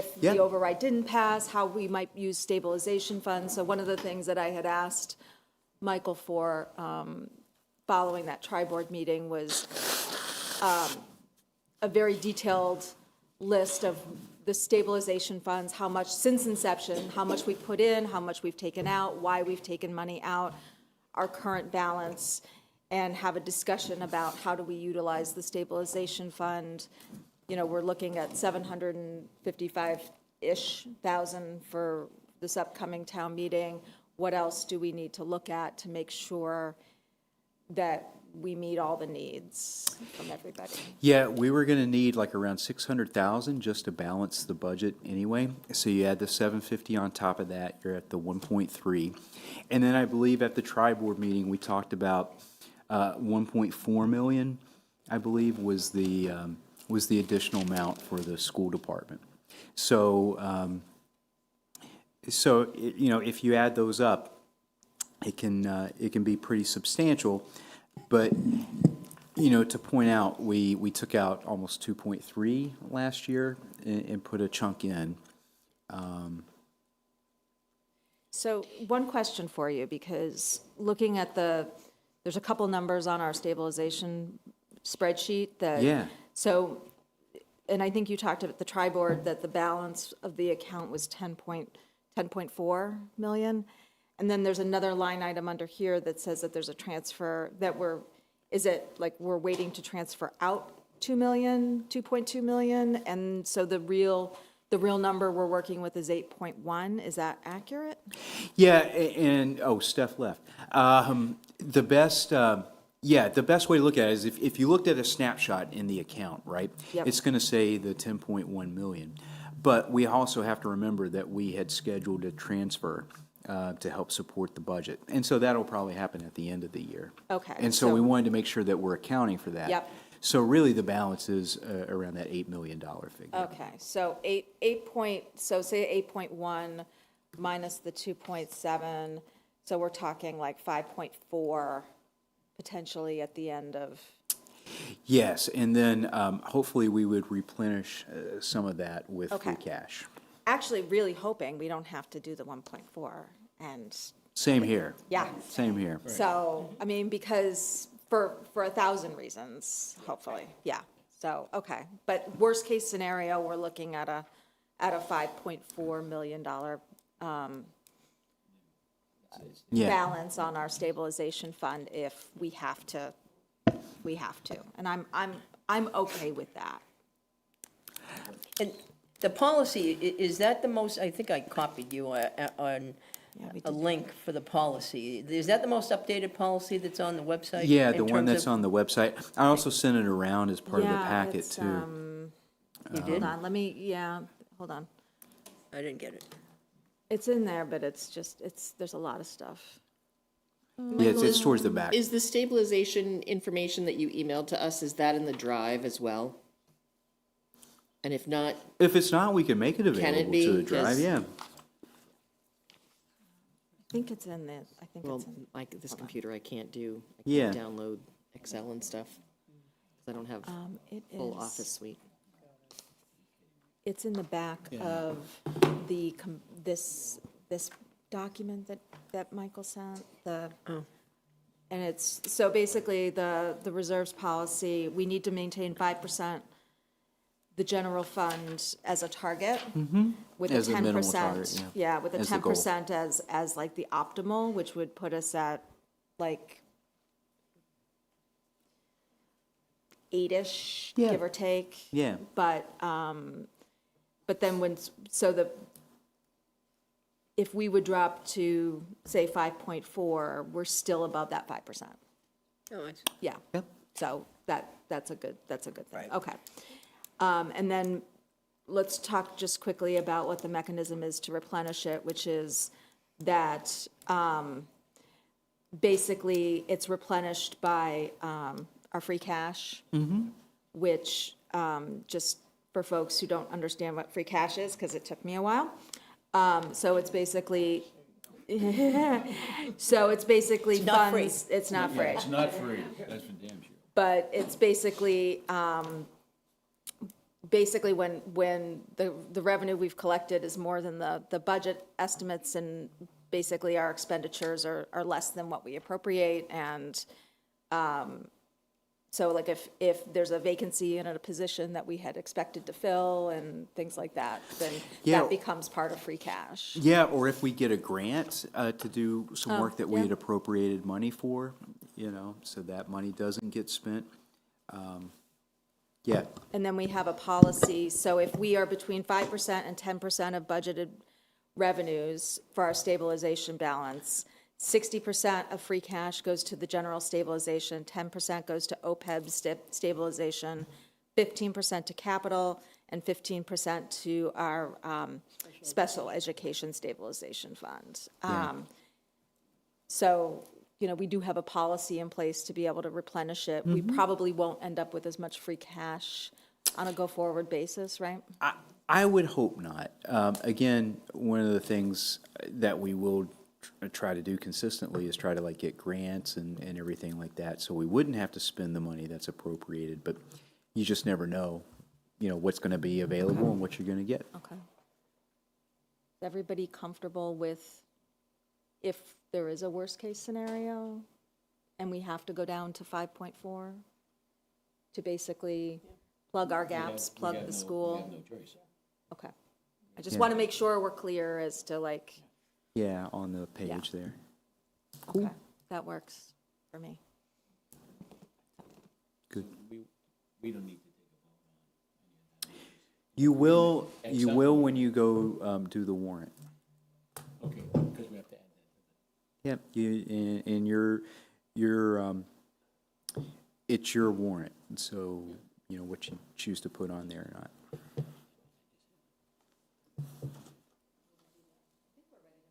Okay. Good. Okay, we're done with that. All right, let's move on. Discuss, review, and vote on housing production plan. I'm sure everybody's had the opportunity to read the revised version of the housing production plan that we discussed and had questions about. Changes were made, some changes weren't made. So I'll just open it up for general discussion amongst the board members with respect to that. One of the things that I did see with respect to the housing production plan that had to do with land plots, which is one part of the discussion that we had prior to. There are still some land plots that still bother me, especially when it comes to sites for building affordable housing, or housing units, period. But You got to put it closer, Joe. but and that's Magunko Road. They had Magunko Road as a Yeah. buildable site location, and I don't feel that's a comfortable place to build housing, especially where we're still pumping out DNAPL in certain sites and locations off of Magunko Road. I just don't think that's a place that we should be thinking about putting housing there. Gunko? Yeah. Okay. Yeah, because it was in the It was in their production plan. There was Yeah. photographs of it. It was in there, so. And it was on their list of a place. I know it was, and that's, and I brought it up then, and I'll bring it up again now, that I don't think it should be. I mean, if that's the last, If we, last the resort. thing is, if we make any changes to this, if we want to, don't have something in it, then it has to, planning has to review it as well. And I think they're scheduled to review it at their next planning board, which is next Thursday, so, okay. I mean, We could, yeah. oh, I they mean, already reviewed and voted? They did? Okay. Well, can we, I know we have to vote on it tonight. I was just wondering if we could make exceptions to the vote that we approve it with certain modifications. I think, so my personal perspective is I think we can, but I think if there's changes that we haven't discussed before, putting in new changes would be kind of more problematic, So wouldn't was it, from a- McGunko on the first list, the first time we looked at it, when don't know. Goldson Actually, I don't presented to know us? if that I don't was. think McGunko was on it, on that first one. So, So when the planning board voted on this the other night. Yeah, sure. yes, please.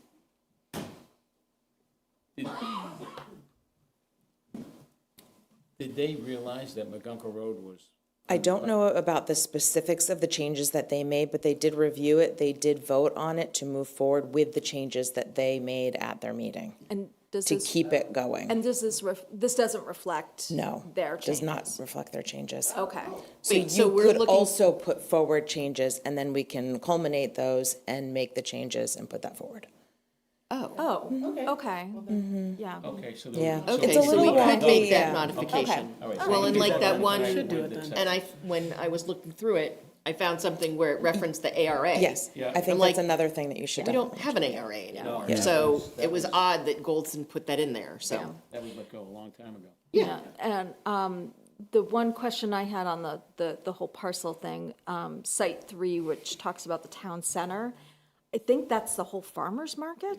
It is. And we had made that comment last time. I Yeah, we don't know did. if we, It is I don't know, and I don't know if, Hillsborough. I know Jasmine's on here too, so I don't know if I maybe. think part of it is that parcel, as you know, Joe, was purchased for affordable housing, Right. it was. right? Just like the corner spot. Yeah. So as part of a housing production plan, you would put it on there, but then you would evaluate whether or not you're gonna actually build something there. But from a perspective of looking at property, right? I mean, the corner spot, I don't think the corner spot was on there, but technically it should be, because If it's you saw owned the- by, If you saw it's- the colored map, it. Oh, was it? I looked at a yeah, couple it different- showed okay. it. It showed it. so I think it can be on there, but do we actually think something will get built there? No, but at least Okay.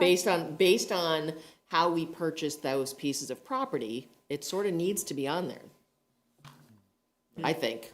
No, I don't disagree with you. My concern was just McGunko Road more than anything else.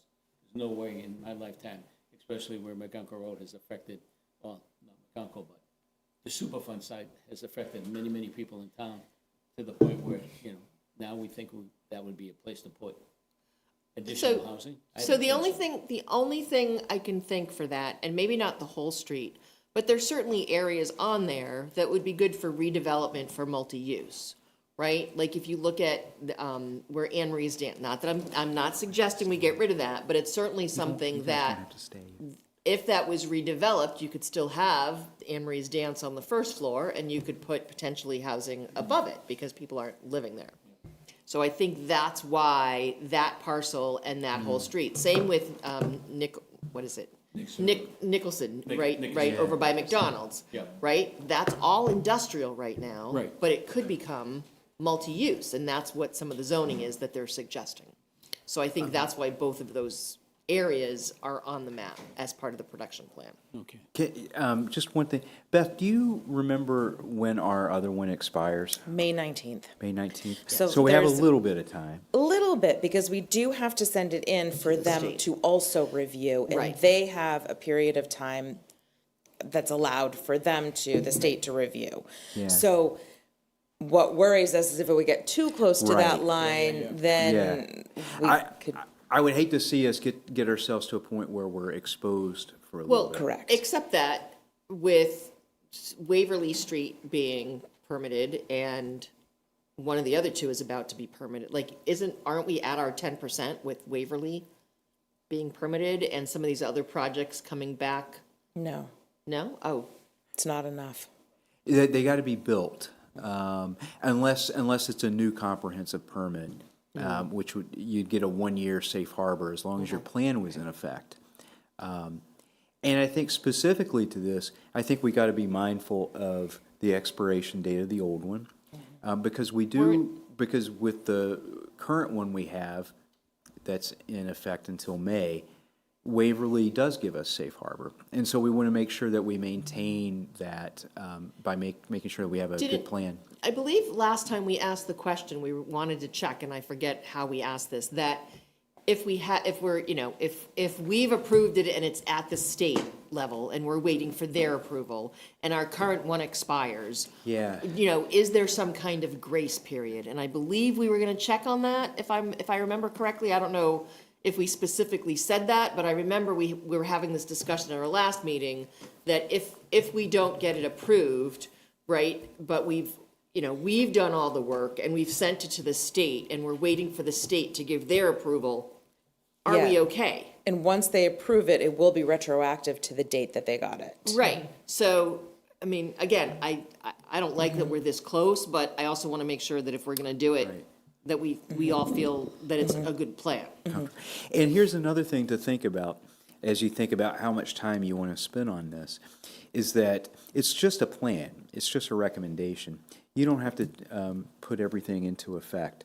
And if it's requiring a zoning change, it'll need to go through the planning board as And part of a town meeting anyway, recommendation right. process and then town meeting. Yes, You okay there? Yep, totally fine. I don't want to have to do the hymn. No.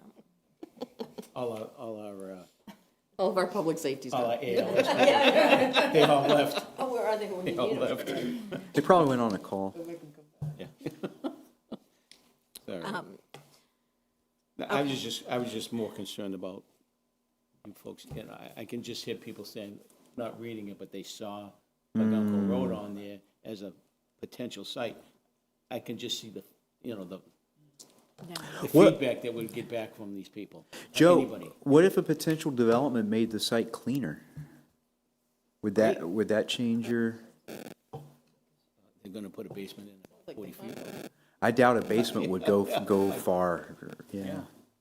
I mean, I just get nervous about it. Yeah, You know, I can paper- understand. I mean, they'd have to put paper barriers in, no different than what we're talking about at 1060 Main Yep. Street, for God's sakes, Almost exactly. right? So just, yeah. I don't mean to cut anybody off, but just because it's 20 after 10 and we've still got a full agenda. Thank you. Like, is there any other, But you're gonna cut me off. I'm gonna cut you off anyway. Yeah, I'm tired. I gotta go into the city tomorrow. I'm tired. And I love you people, but no, we're getting through this stuff. We're getting through it. There was only one other comment that I had on the housing production plan, and it kind of relates to a comment that I made last time, so I just kind of went through and made sure that my comments were kind of incorporated. On page 84 of the document, there's a chart that talks about school enrollment in Ashland. And the headline of the section initially said school enrollment on the rise after years of decline. And now, We picked that up before. yeah, and then now it says school enrollment on the rise after some years of decline, and that chart does not, and the text really doesn't talk about any real decline. So Yeah, we I think pointed it's this just out before, not yeah. I just don't, I think that, it's just more like steadily rising or something like that, or generally Did they run this rising. through AI? So I just, Okay, so we have to make a determination, right? Because we're not meeting again until the middle of April, unless we do another, We could do it if we. unless we do another meeting, right? Yeah, we could do a Right. Zoom meeting if Right. necessary. So I think it's important to move this forward. If we vote it with, Brandy's comment and certainly the change of the ARA comment that I saw. Yep. Yep. To Michael's point, right, with McGunko, it's just on the plan. Right. We don't need to, Yeah. so. Yeah, we can vote it with those changes. Right, I move that we support the housing production plan with the two changes, the one Brandy mentioned about the chart for the school enrollment and the change in the chart from ARA to whatever is appropriate, probably affordable housing. Yes, that's my motion, to approve it with those two changes. I'll second that. I'll second that. Okay, so these changes were already made prior to, right? I mean, you had that discussion. Right, but it wasn't made, it wasn't is what Jim Brandy's saying, it So was that's not my point. So incorporated. what happens if it doesn't make the change, if the change Well, it's isn't good made? enough. Well, now it has to. If we we voted voted with it. those two changes, then it has to Okay, have those changes. so, all right. And then, you know, I with whatever understand, the but planning we board. put a lot of time and effort into that discussion, and it appears that nobody paid attention. So, Well, I have no fortunately, we problem. have both Catherine and Beth here, Beth is working on this, so hopefully it'll finally get incorporated. I don't have a problem with that. Okay. All right, so the motion has been made and seconded. All those in favor? Aye. All those opposed? It passes. Okay, next. Discuss and vote on the proposed in-person early voting for May 19th, 2026. Annual town election to be held Saturday, May 9th, 2026, at 10 a.m. to 1 p.m. and during regular business hours from May 11th, 2026 to May 14th, 2026. So, and this will be done over on the first floor, right across from the town clerk's office. The ballots, and that's been done before in that area, and it seems to work out pretty well. So Yep. to me, this is a no-brainer, so we have to approve it. So I'll entertain a motion to accept. So moved. Second. Okay, all those in favor? Aye. Thank you. And thank you, Cindy. Thank you, Thank Cindy. you, Cindy. Yeah, thank you for all the work that you've done, kiddo. Yep. All right, discuss the override language. I just lost my page, thank you. With respect to that. Everybody had the opportunity to read that language? Yeah. Okay. Do you see any discrepancies or any changes you would like to have made? Pretty straightforward, and this is town council reviewed. Okay, that was going to be my next Yeah, if question. it's been reviewed by town council, it's pretty straightforward. Yep. Okay. So I move that we approve the language for the override is there a second? question. I'll second that. All those in favor? Aye. Aye. Okay. We did that. Discuss evaluation form and timeline for the town manager's evaluation. And actually, before, well, I wanted to touch base on this. I'm wondering if we could put this off at least until after the ballot vote. Just, I'd like a moment to touch base with each of you before we start that process, if that's okay. There's no way I can personally, I can really put anything into this that justifies, that would justify it, at least at this point in time. I would really rather focus on the override and making Anybody sure. have a problem with that? Nope. No, I think that clears So we're up a going to lot of push things this at out the time. to June? After the, We either don't late think that's May going or to be an June. issue in regards to, The way things are What's on looking, the I don't board? think it's going to. okay, Yeah. okay. I can't read the tea leaves, but Right. it's Right. way things are shaping up. Yeah. Right, there's been no indication that the board is going to be changing after the election, as of right now. Correct. Okay. Yeah. Okay. So we'll withdraw that, item F. Okay, vote to authorize Michael Herbert, town manager, to sign the FY 26, FY 30 intermunicipal agreement for participating in the Central Mass Regional Stormwater Coalition. Yeah, I'll be very brief about this. This has been a wonderful resource for our stormwater people. We have a bunch of different people working little pieces of their job as part of it. So this, I would encourage you to authorize And this. it's $4,000 a year. Correct. That has to be paid up in increments or it's paid up in full? In full. Okay. Just I'm sorry.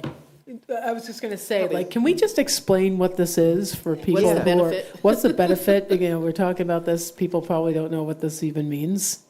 Yeah, so Central Mass Regional Stormwater Coalition is an entity of of municipalities, you know, obviously in the 495 and Central Mass area, that pulls resources together to look at stormwater issues on a regional basis. And it's a great place for education. It's a great place to learn some of our best practices. Again, for the funding, we've found that it's a great investment in terms of the knowledge that we get out of it. And so an intermunicipal agreement is an agreement between municipalities that basically say that they will pitch in money and work on something together. And that's what we call an IMA, an intermunicipal agreement. I guess I only have one question. So are we expecting the other communities between ourselves and Shrewsbury to participate in this as well? Because, I mean, I don't see the connection. I mean, I'm not against this, but I'm just trying to understand how it is that we connected with Shrewsbury. It's just the area, just the regional area. Doug, maybe you could offer some? I know you've been, really Please, focusing on thank you. stormwater. Yeah, so, Agile. yeah. Agile. As the night goes on, He's like, it's fresher. come on and I keep was us falling. fresh. Normally I don't have the answers. I got the answer on this one. I got it. Central Mass Stormwater. So I think it started kind of with Holden and Auburn and Central Mass. And then we jumped in, I want to say, I don't know, 2018, somewhere around then. So I think it's about $4,000 a year. The last year or two, the fees actually have been waived. What we get out of it is phenomenal. It's great. There's all sorts of resources that they provide that we're able to use in Ashland's program to keep us in compliance with the NIPTES program. Mm-hmm. So it's an asset. It's well worth the $4,000. It's a great thing to have. So have we been doing this before and we just didn't have an agreement? Or is this a renewal of the agreement? This is a renewal. How long have we been part of this now? I think it was around 2018 Yeah, it's like 18 when we years. created the Right. enterprise fund. Yeah. It's right around then. Yeah, this is not a new thing for you. You've authorized this. If you notice, it's like a 4-year. Yeah, it's a 4-year program. Yeah, type of I thing. guess, You don't remember 4 years ago? Who goes, is it meetings? Is that what, who goes to it? Sophia and Becca. Oh, yep. Well, it's new to me, Michael, so thank you for You're welcome. And thank you for pausing me and slowing me down. Sometimes I take for granted the fact, hey, everybody knows what an IMA is. Right. No. No. Okay, so I don't remember this, entertain a but okay. motion. I move that we approve the town manager to sign this intermunicipal agreement with Shrewsbury to allow the Regional Stormwater Coalition to move forward. Second. All those in favor? Aye. Aye. Okay, very good, thank you. Review the annual town meeting warrant articles. See, we have 12. Yeah, we got an update on that, too. Yep, Yeah, they came up. they did.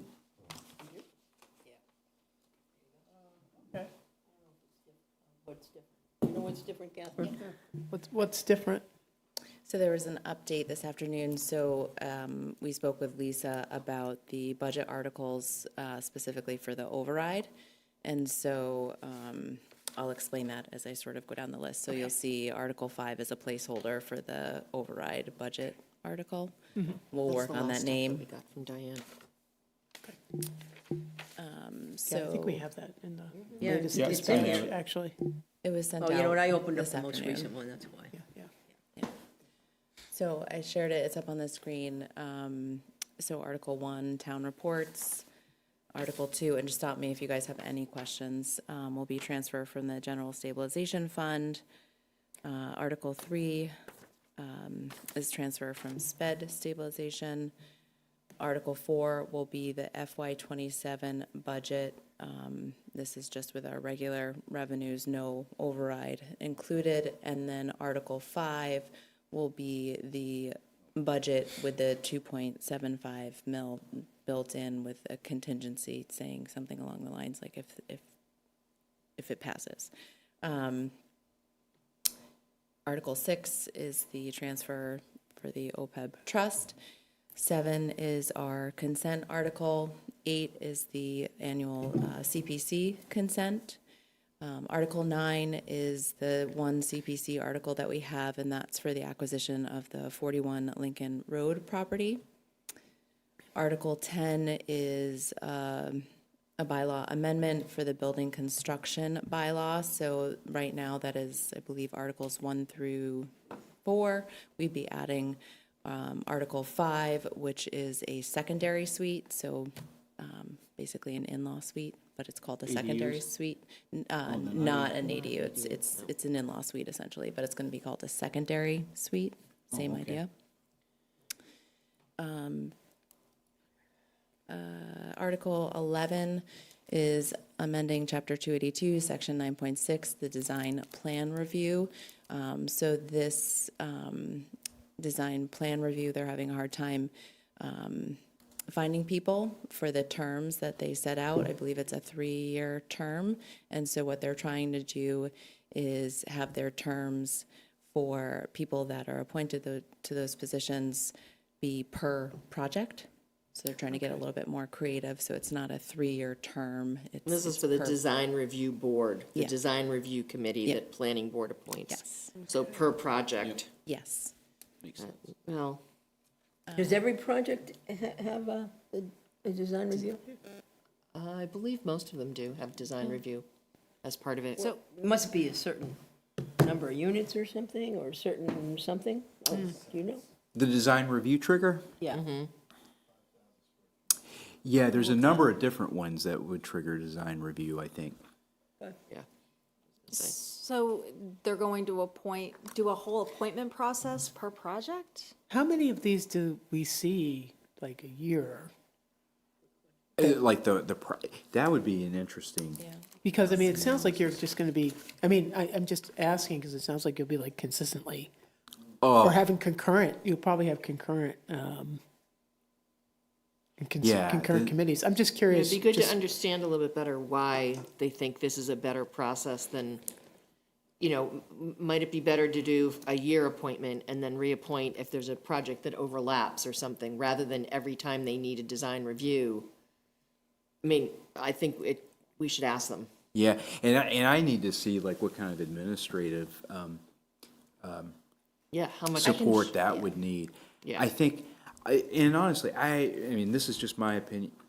I think design review can serve a valuable purpose, but not on a per project basis. I think if anything, design review should be charged with setting design standards and developing those, not on a per project basis, but just something that we could use for every project. But that's my opinion. Yep, okay. Can we get more information from them about this?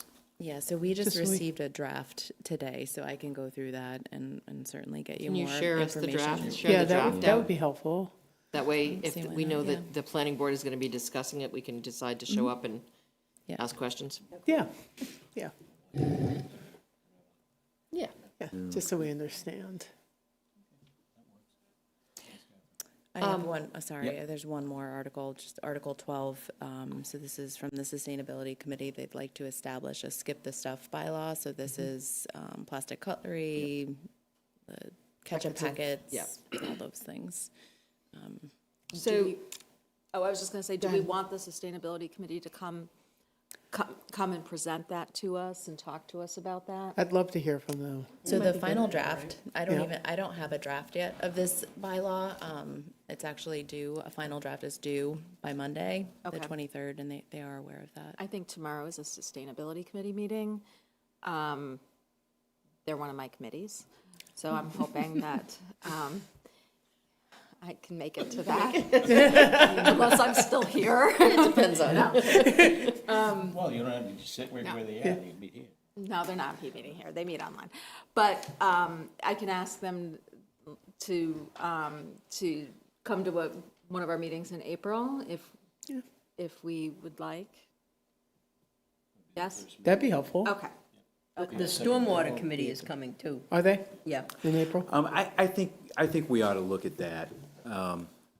I'm not sure this is the right time for that, For especially. stormwater. Yeah, we really need to focus on certain things, and I just my opinion on that. I think it'd be good to have them in after, but that's again that's up to you as a board.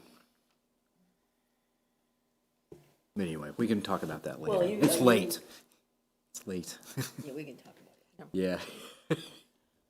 So I have a question on the warrant and how we're handling the override budget. So is the idea that we would vote both of them at town meeting, and the second one would be contingent on the ballot passing, so that we don't have to have a second town meeting? Is that the plan? Yes. Yes. Okay. Yeah, we're trying to avoid a second town meeting. Okay. Yeah. Okay. So we're gonna work with Lisa to make sure that the language for both of them is done in a way that whatever happens at the ballot on May 19th can become effective based on the language that is in these warrant articles. Correct. Okay. Yeah. And I'm sorry, I stepped out for a moment, but the stabilization fund, is that also going to have sort of two components? One if the override passes and one if it doesn't? So my suggestion would be we do the full amount with the understanding that that 1.4 would only be transferred if the override failed. Can we make sure that that's in the language We'll somehow? have to do it or- in the motion. I don't Okay. think we want to put it in the article, but we can put it in the The motion. motion, yeah, because I want to make sure that, you know, if we don't need it, we don't use it. Yeah. Yeah. But I And, also wanna and make that's sure we're clear. considered, the one point is the one, and I know you went through this, I just want to verify. Yeah. The 1.4, let me step back. The 750 or the 755 is we're transferring that from the stabilization fund. Correct. So that would be part of that. And then the second part would be, if the override does not pass, we're going to do an additional 1.4 to help cover the school stuff. Yeah, and we'll have to word that in the motion pretty carefully. I want it to be explicit. Explicit. As to what is happening. There's no question. Exactly. Feel like we can do that?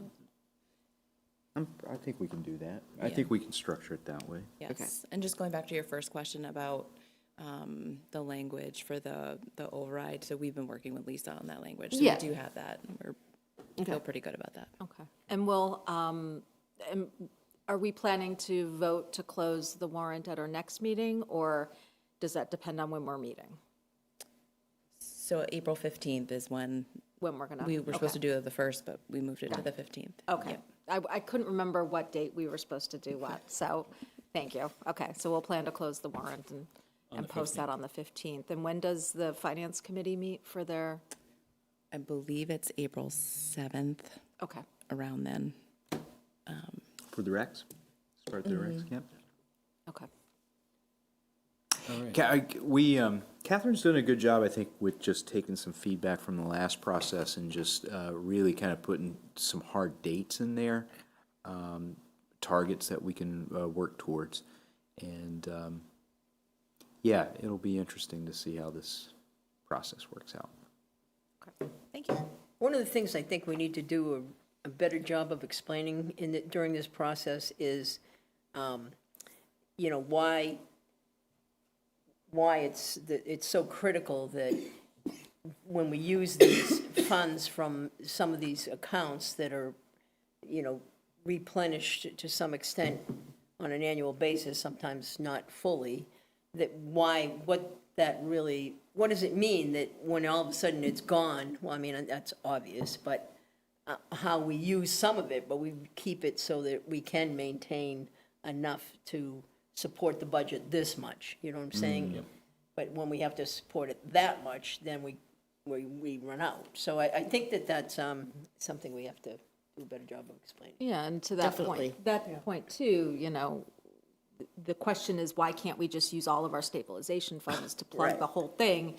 And part of it is, you know, like, well, the ultimate reason, yeah, the bond rating, but the ultimate reason is if the bottom falls out of the economy or the state or federal funding gets completely cut and we see some severe budget, like, we know we're having a budget crisis this year, but, you know, it could be a lot worse. So I'm not saying I'm not a doomsdayer, but just saying that, and that's what that's for. So if we, you know. We also see what using one-time funds has done to us, right? Correct. Right? For 2 years, we did $1 million one year, we did $2 million another year of one-time funds.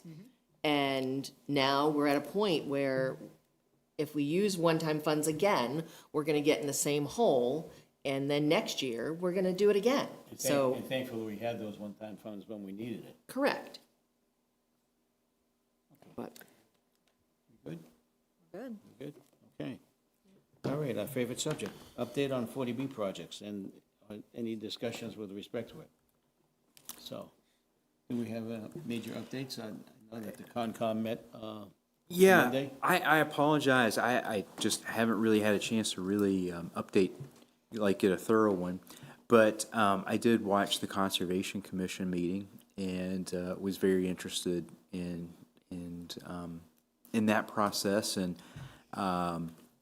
can certainly appreciate the seriousness that the Conservation Commission is taking this with, and you know, it's certainly a different process than what we saw with the ZBA, and I expect this to go on for a while at the Concom. I don't disagree with you. I think they're being very thorough, and they need to be, especially with that specific site. And it was very interesting to see the change in attitude on the other side with respect to, they were very apologetic. It's okay, I'm tired. You don't want me to use my cop voice because I'll scare the hell out of everybody. bring the microphone closer. That better?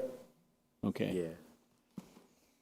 With the apologetic tone that they took, realizing that some things were not the town's issues, but were theirs, and they were apologetic and very impish in that regard. So, impish. I like that. You have something that you Well, would the like other to add? piece, right, was that they are kind of pretty close to being done with 61 Waverly. Right. Yeah, it did sound like they were really kind of moving forward with it. Right. So I think the biggest thing was, and you should probably talk a little bit about that culvert. The culvert and the piping. Yeah. They're going to do some stuff, but they're not going to, I mean, ideally, if they replace the culvert, Yeah, you had a different understanding from what I gathered with respect to the pipe. Yeah, so there's a pipe, a 12-inch pipe that runs parallel to Route 135 for about 200 feet that heads east. And then it ties into a culvert, a bigger one that's been here for it's been in place, who knows, 50 to 100 years.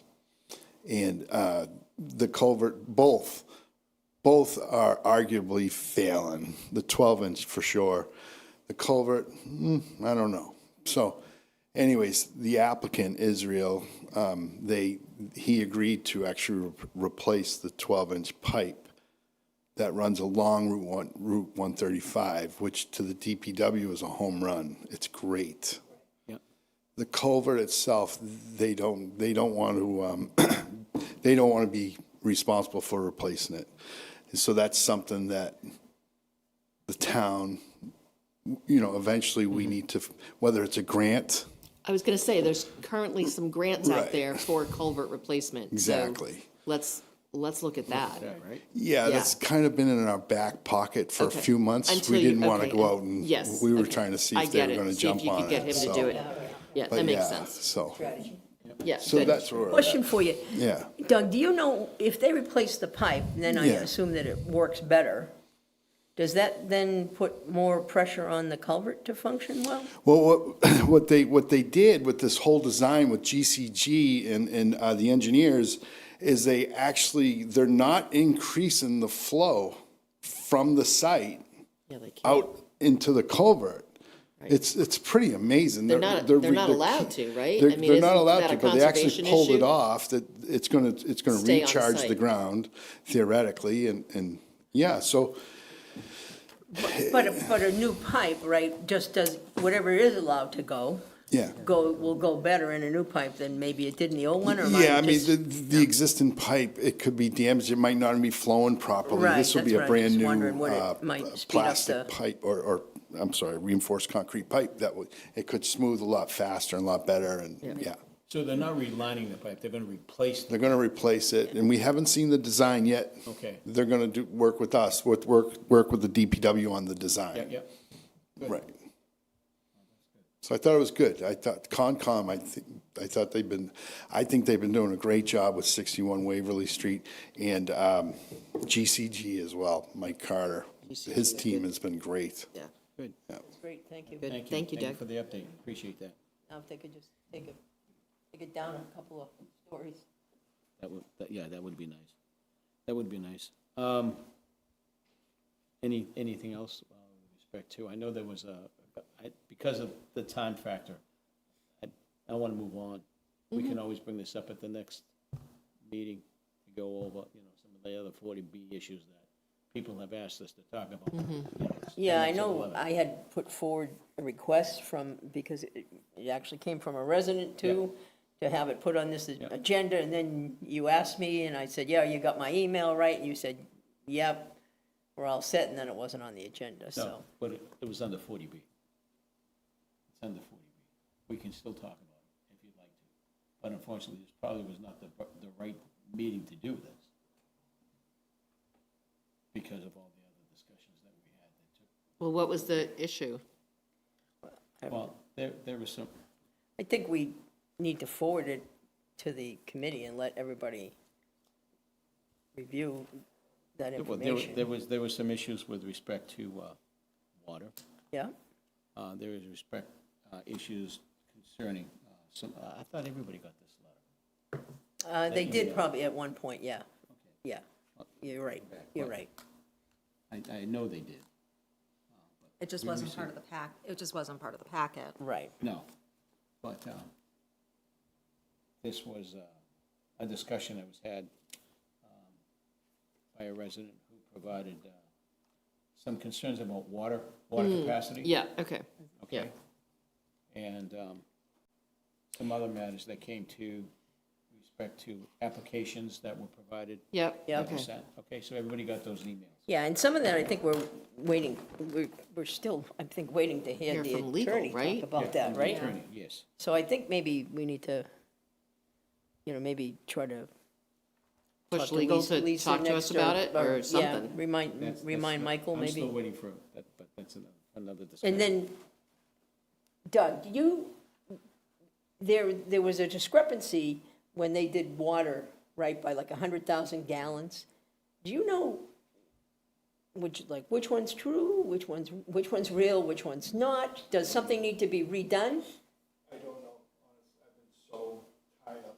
Okay, I talked to Joan yesterday or the day before. okay, Okay. okay. I was just thinking, because maybe we need to have some of those redone or that, right? And so maybe it would be a matter of which, or whether they redo both of them. Okay. So, So this is not new information. This is information Right. that you all had available. for you, so, Okay. you can work with Michael. Yeah, You it's know, not a problem. legal I still have stuff. to talk at least about another matter that I'm still waiting on. But that's all right. We'll deal with it. Okay. Discussed April 1st selection of the meeting because of Passover and the observance of Passover. With respect to the Jewish faith, we are not having our meeting. So Brandy pointed out that April, at our agenda setting meeting, there are 5 Wednesdays in April, and April 29th is the last Wednesday in April. So would you check your calendars and see if the 29th is good for, it's not good for you? I get home that day and I'm not getting in until like 7 or 8 o'clock, so. Okay. And I don't think I'll be in any I don't position blame you. to I understand. come to a select board, the 9th of April. And I was joking and Rich was like, oh, you could do it, you know, the 15th. I'm like, yeah, I don't think I'm gonna start a meeting at 1 a.m. No. Do the other, So, but if, other you know, board members have- and with that, I was gonna say that if there's something that needs to be reviewed and voted, I know a lot of times we say, if there's only 4 people, we won't take major votes, but I would say, if there's anything that needs to be voted on the meetings that I can't be here, please just go ahead and do that, because I can't change my plans at this point. we don't want you to change your plans. We want you to have a good time. We want to try to meet before Yolanda leaves? Could we, I know this room is busy on the, If we have. Yeah, I mean, I'm could we trying to do think of it- what we would have on the agenda, you know, that would be really pressing. Because it also means we're not having a regular select board meeting the first Wednesday of May, because it's town meeting. Yeah, that's I mean, good we'll to have know. our half hour before, but. Which is why I suggested maybe the last Yeah. Wednesday, because I think we might need 2 meetings in Yes. April, especially since we won't have another meeting until mid-May, yeah. so. I mean, the only other thing is, do we do a virtual one on the 8th? Right, or when does, I don't know when, I know school committee is here, but Yeah. what time do they usually meet till? Aren't they That's a usually good done point. early?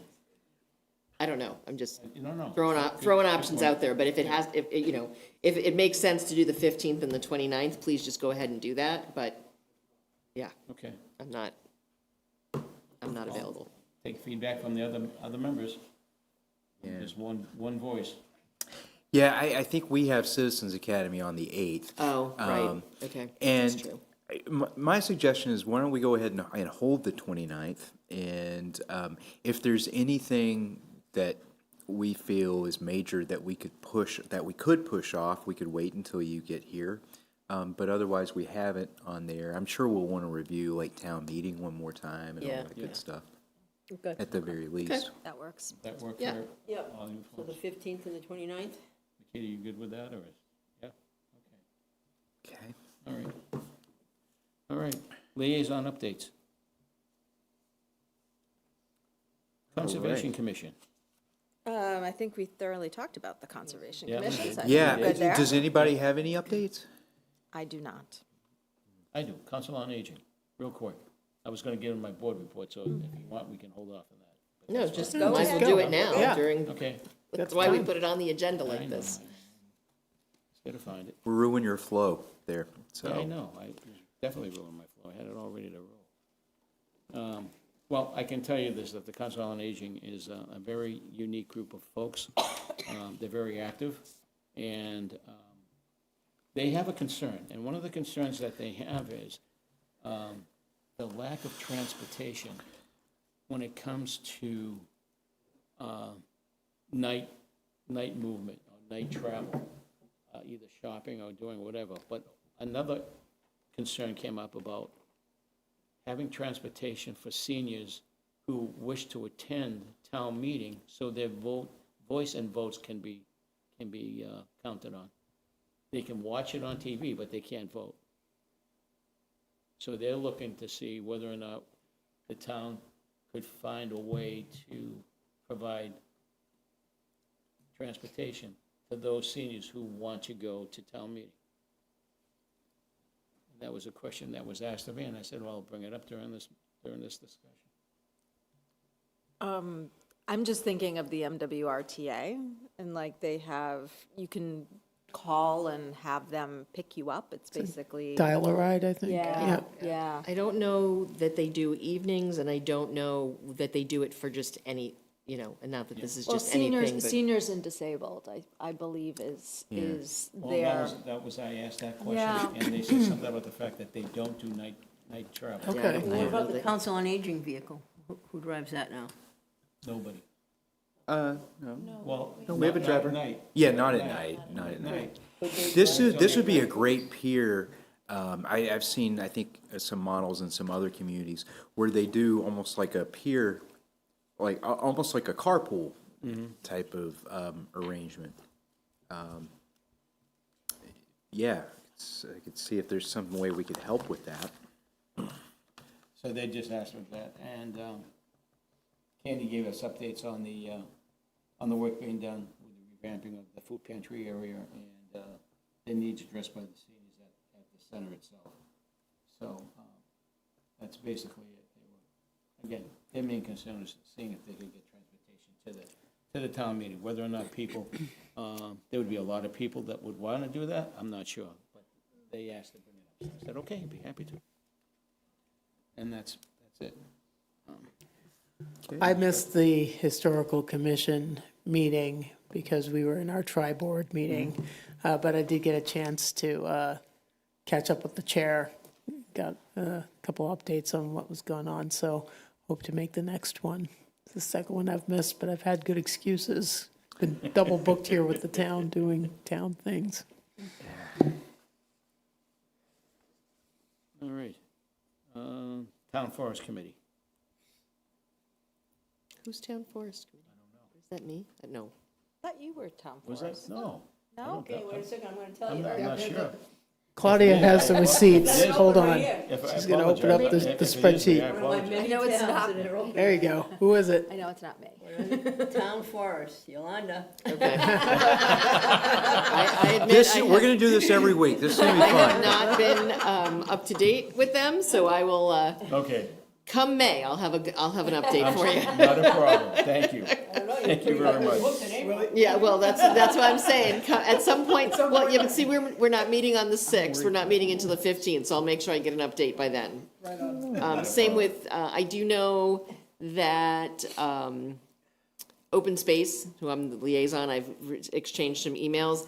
They are, I guess, very close to finalizing the open space and rec plan, which we're hoping that they can cross the, get it over the finish line very soon, because we are, again, it's one of those things we're looking for it for some other grants, and we have some Yep. other stuff for them. Good so, news. Yeah, Yeah. yeah, yep. Thank you. Yeah. ZBA. I have not. Okay. No, sorry. That's all right. It's not like you didn't have anything that's going I on. think they were Monday night this week. Yeah. Were they? It all blurs together after a while, Claudia. Motion to accept the consent agenda as presented on the Is agenda. there a second? I'll second. All those in favor? Aye. Okay. Town managers report. Community improvement project. I don't know if Catherine. Yeah, Catherine, you're good on that. Is she choking? Is she okay? Yeah, no, You okay? no choking. No choking. Okay. All right, so we had our pre-construction meeting earlier this week, so they will be starting construction next week. That will start with the senior center storage room, and then we'll move on to the food pantry and prevention and human services space. So that's the update there. Thank you. Okay, thank you. Always looking for good things. Yeah, and then Beth, since you're here, you want to give an update on the Warren Barn? Has anyone pretty good driven last by, night when has I anybody went by. driven by recently? Yes. Yeah, the foundation. That was for That you, was Dougie. good. That was good. I have the answer to this one. So the Warren Barn, so you're gonna start to see a lot going on at the Warren Barn. I mean, obviously, they have been working throughout the winter months. I don't know how, but they have been doing it. And we are going, we're going up now. So they've laid the foundation, I believe, this week. They're finishing the foundation. They're doing, the footings are in, and then they are, they're starting, they're really framing starting and the stuff? framing Yeah. next week. Yeah, we call it going vertical.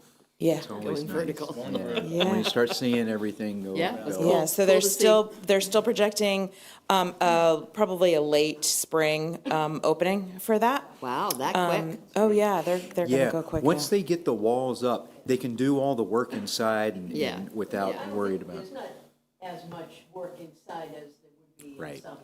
Yeah. You're not building a house. Still a little bit. I Some mean, a kitchen there's space, a- bathrooms, things I like say, that. there's but electrical yeah. and plumbing that has to happen. Yeah. Yeah.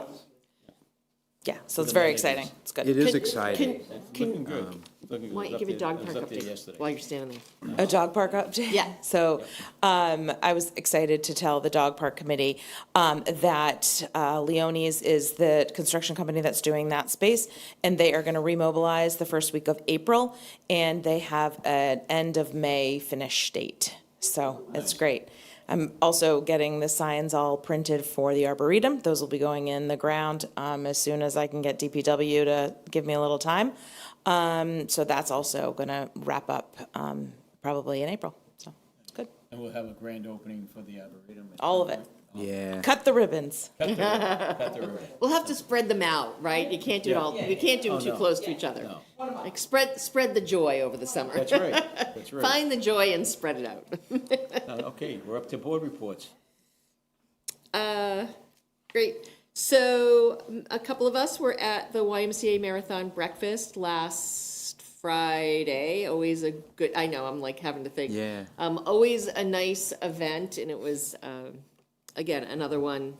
Always just good to see who they bring forward. Bobby Gibbs she is celebrating the 50th anniversary of her run as the first woman to run, and she was there, so that was really nice.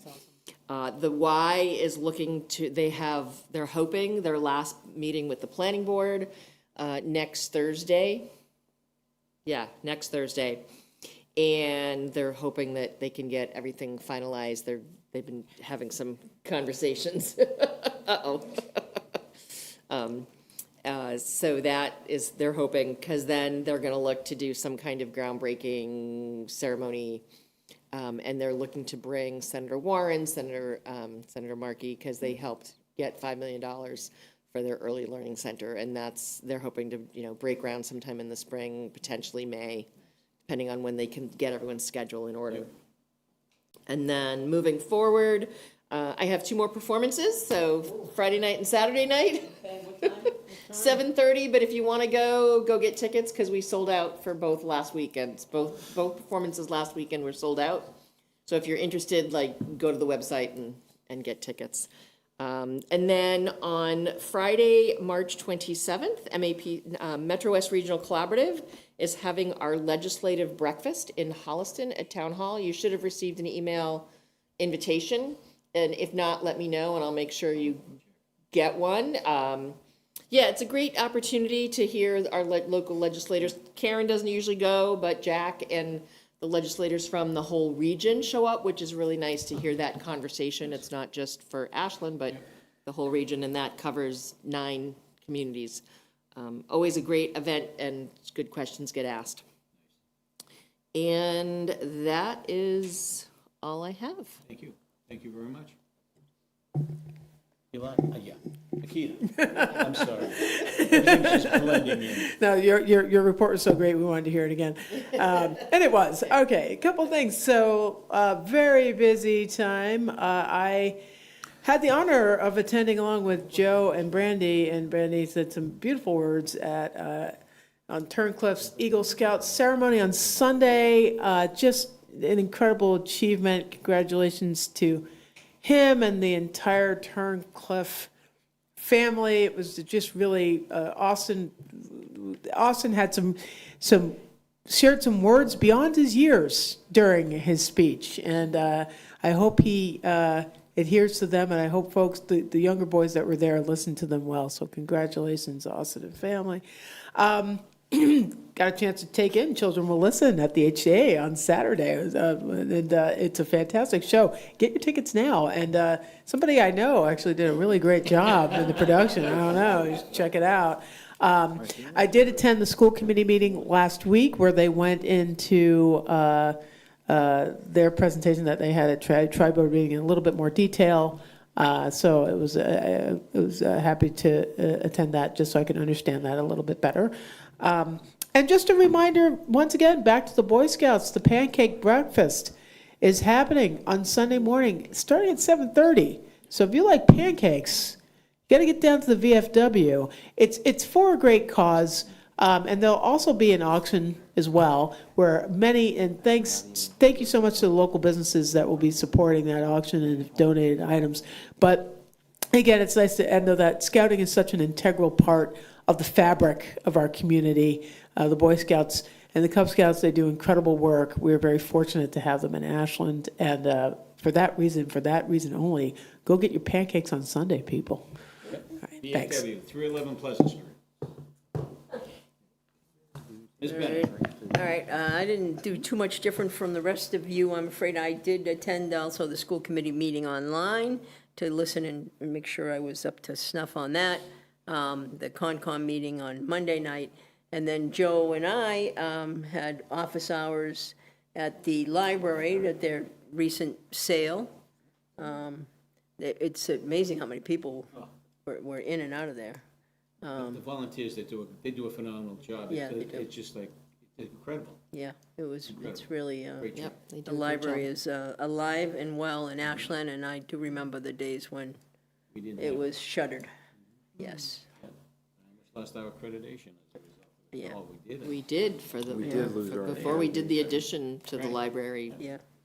and when we had I to remember reduce when the hours. school libraries were shuttered as well. Those were dark days. All right, so, thank you. You're welcome. That's it.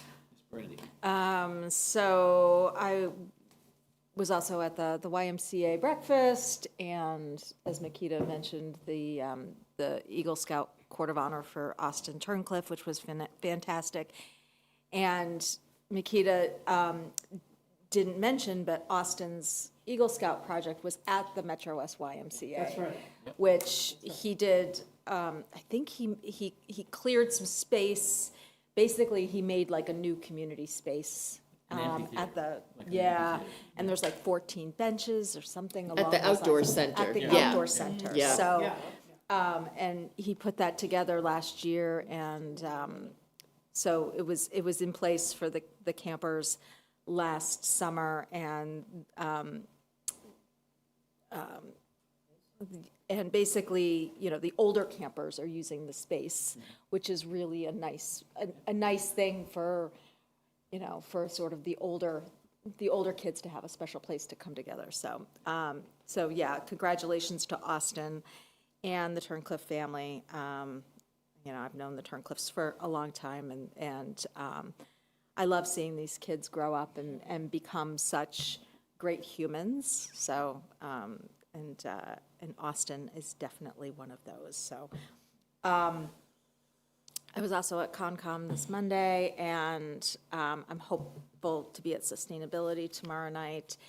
And the only other thing that I've been working on is this little budget thing. So, anyway, it's been busy. Thank you.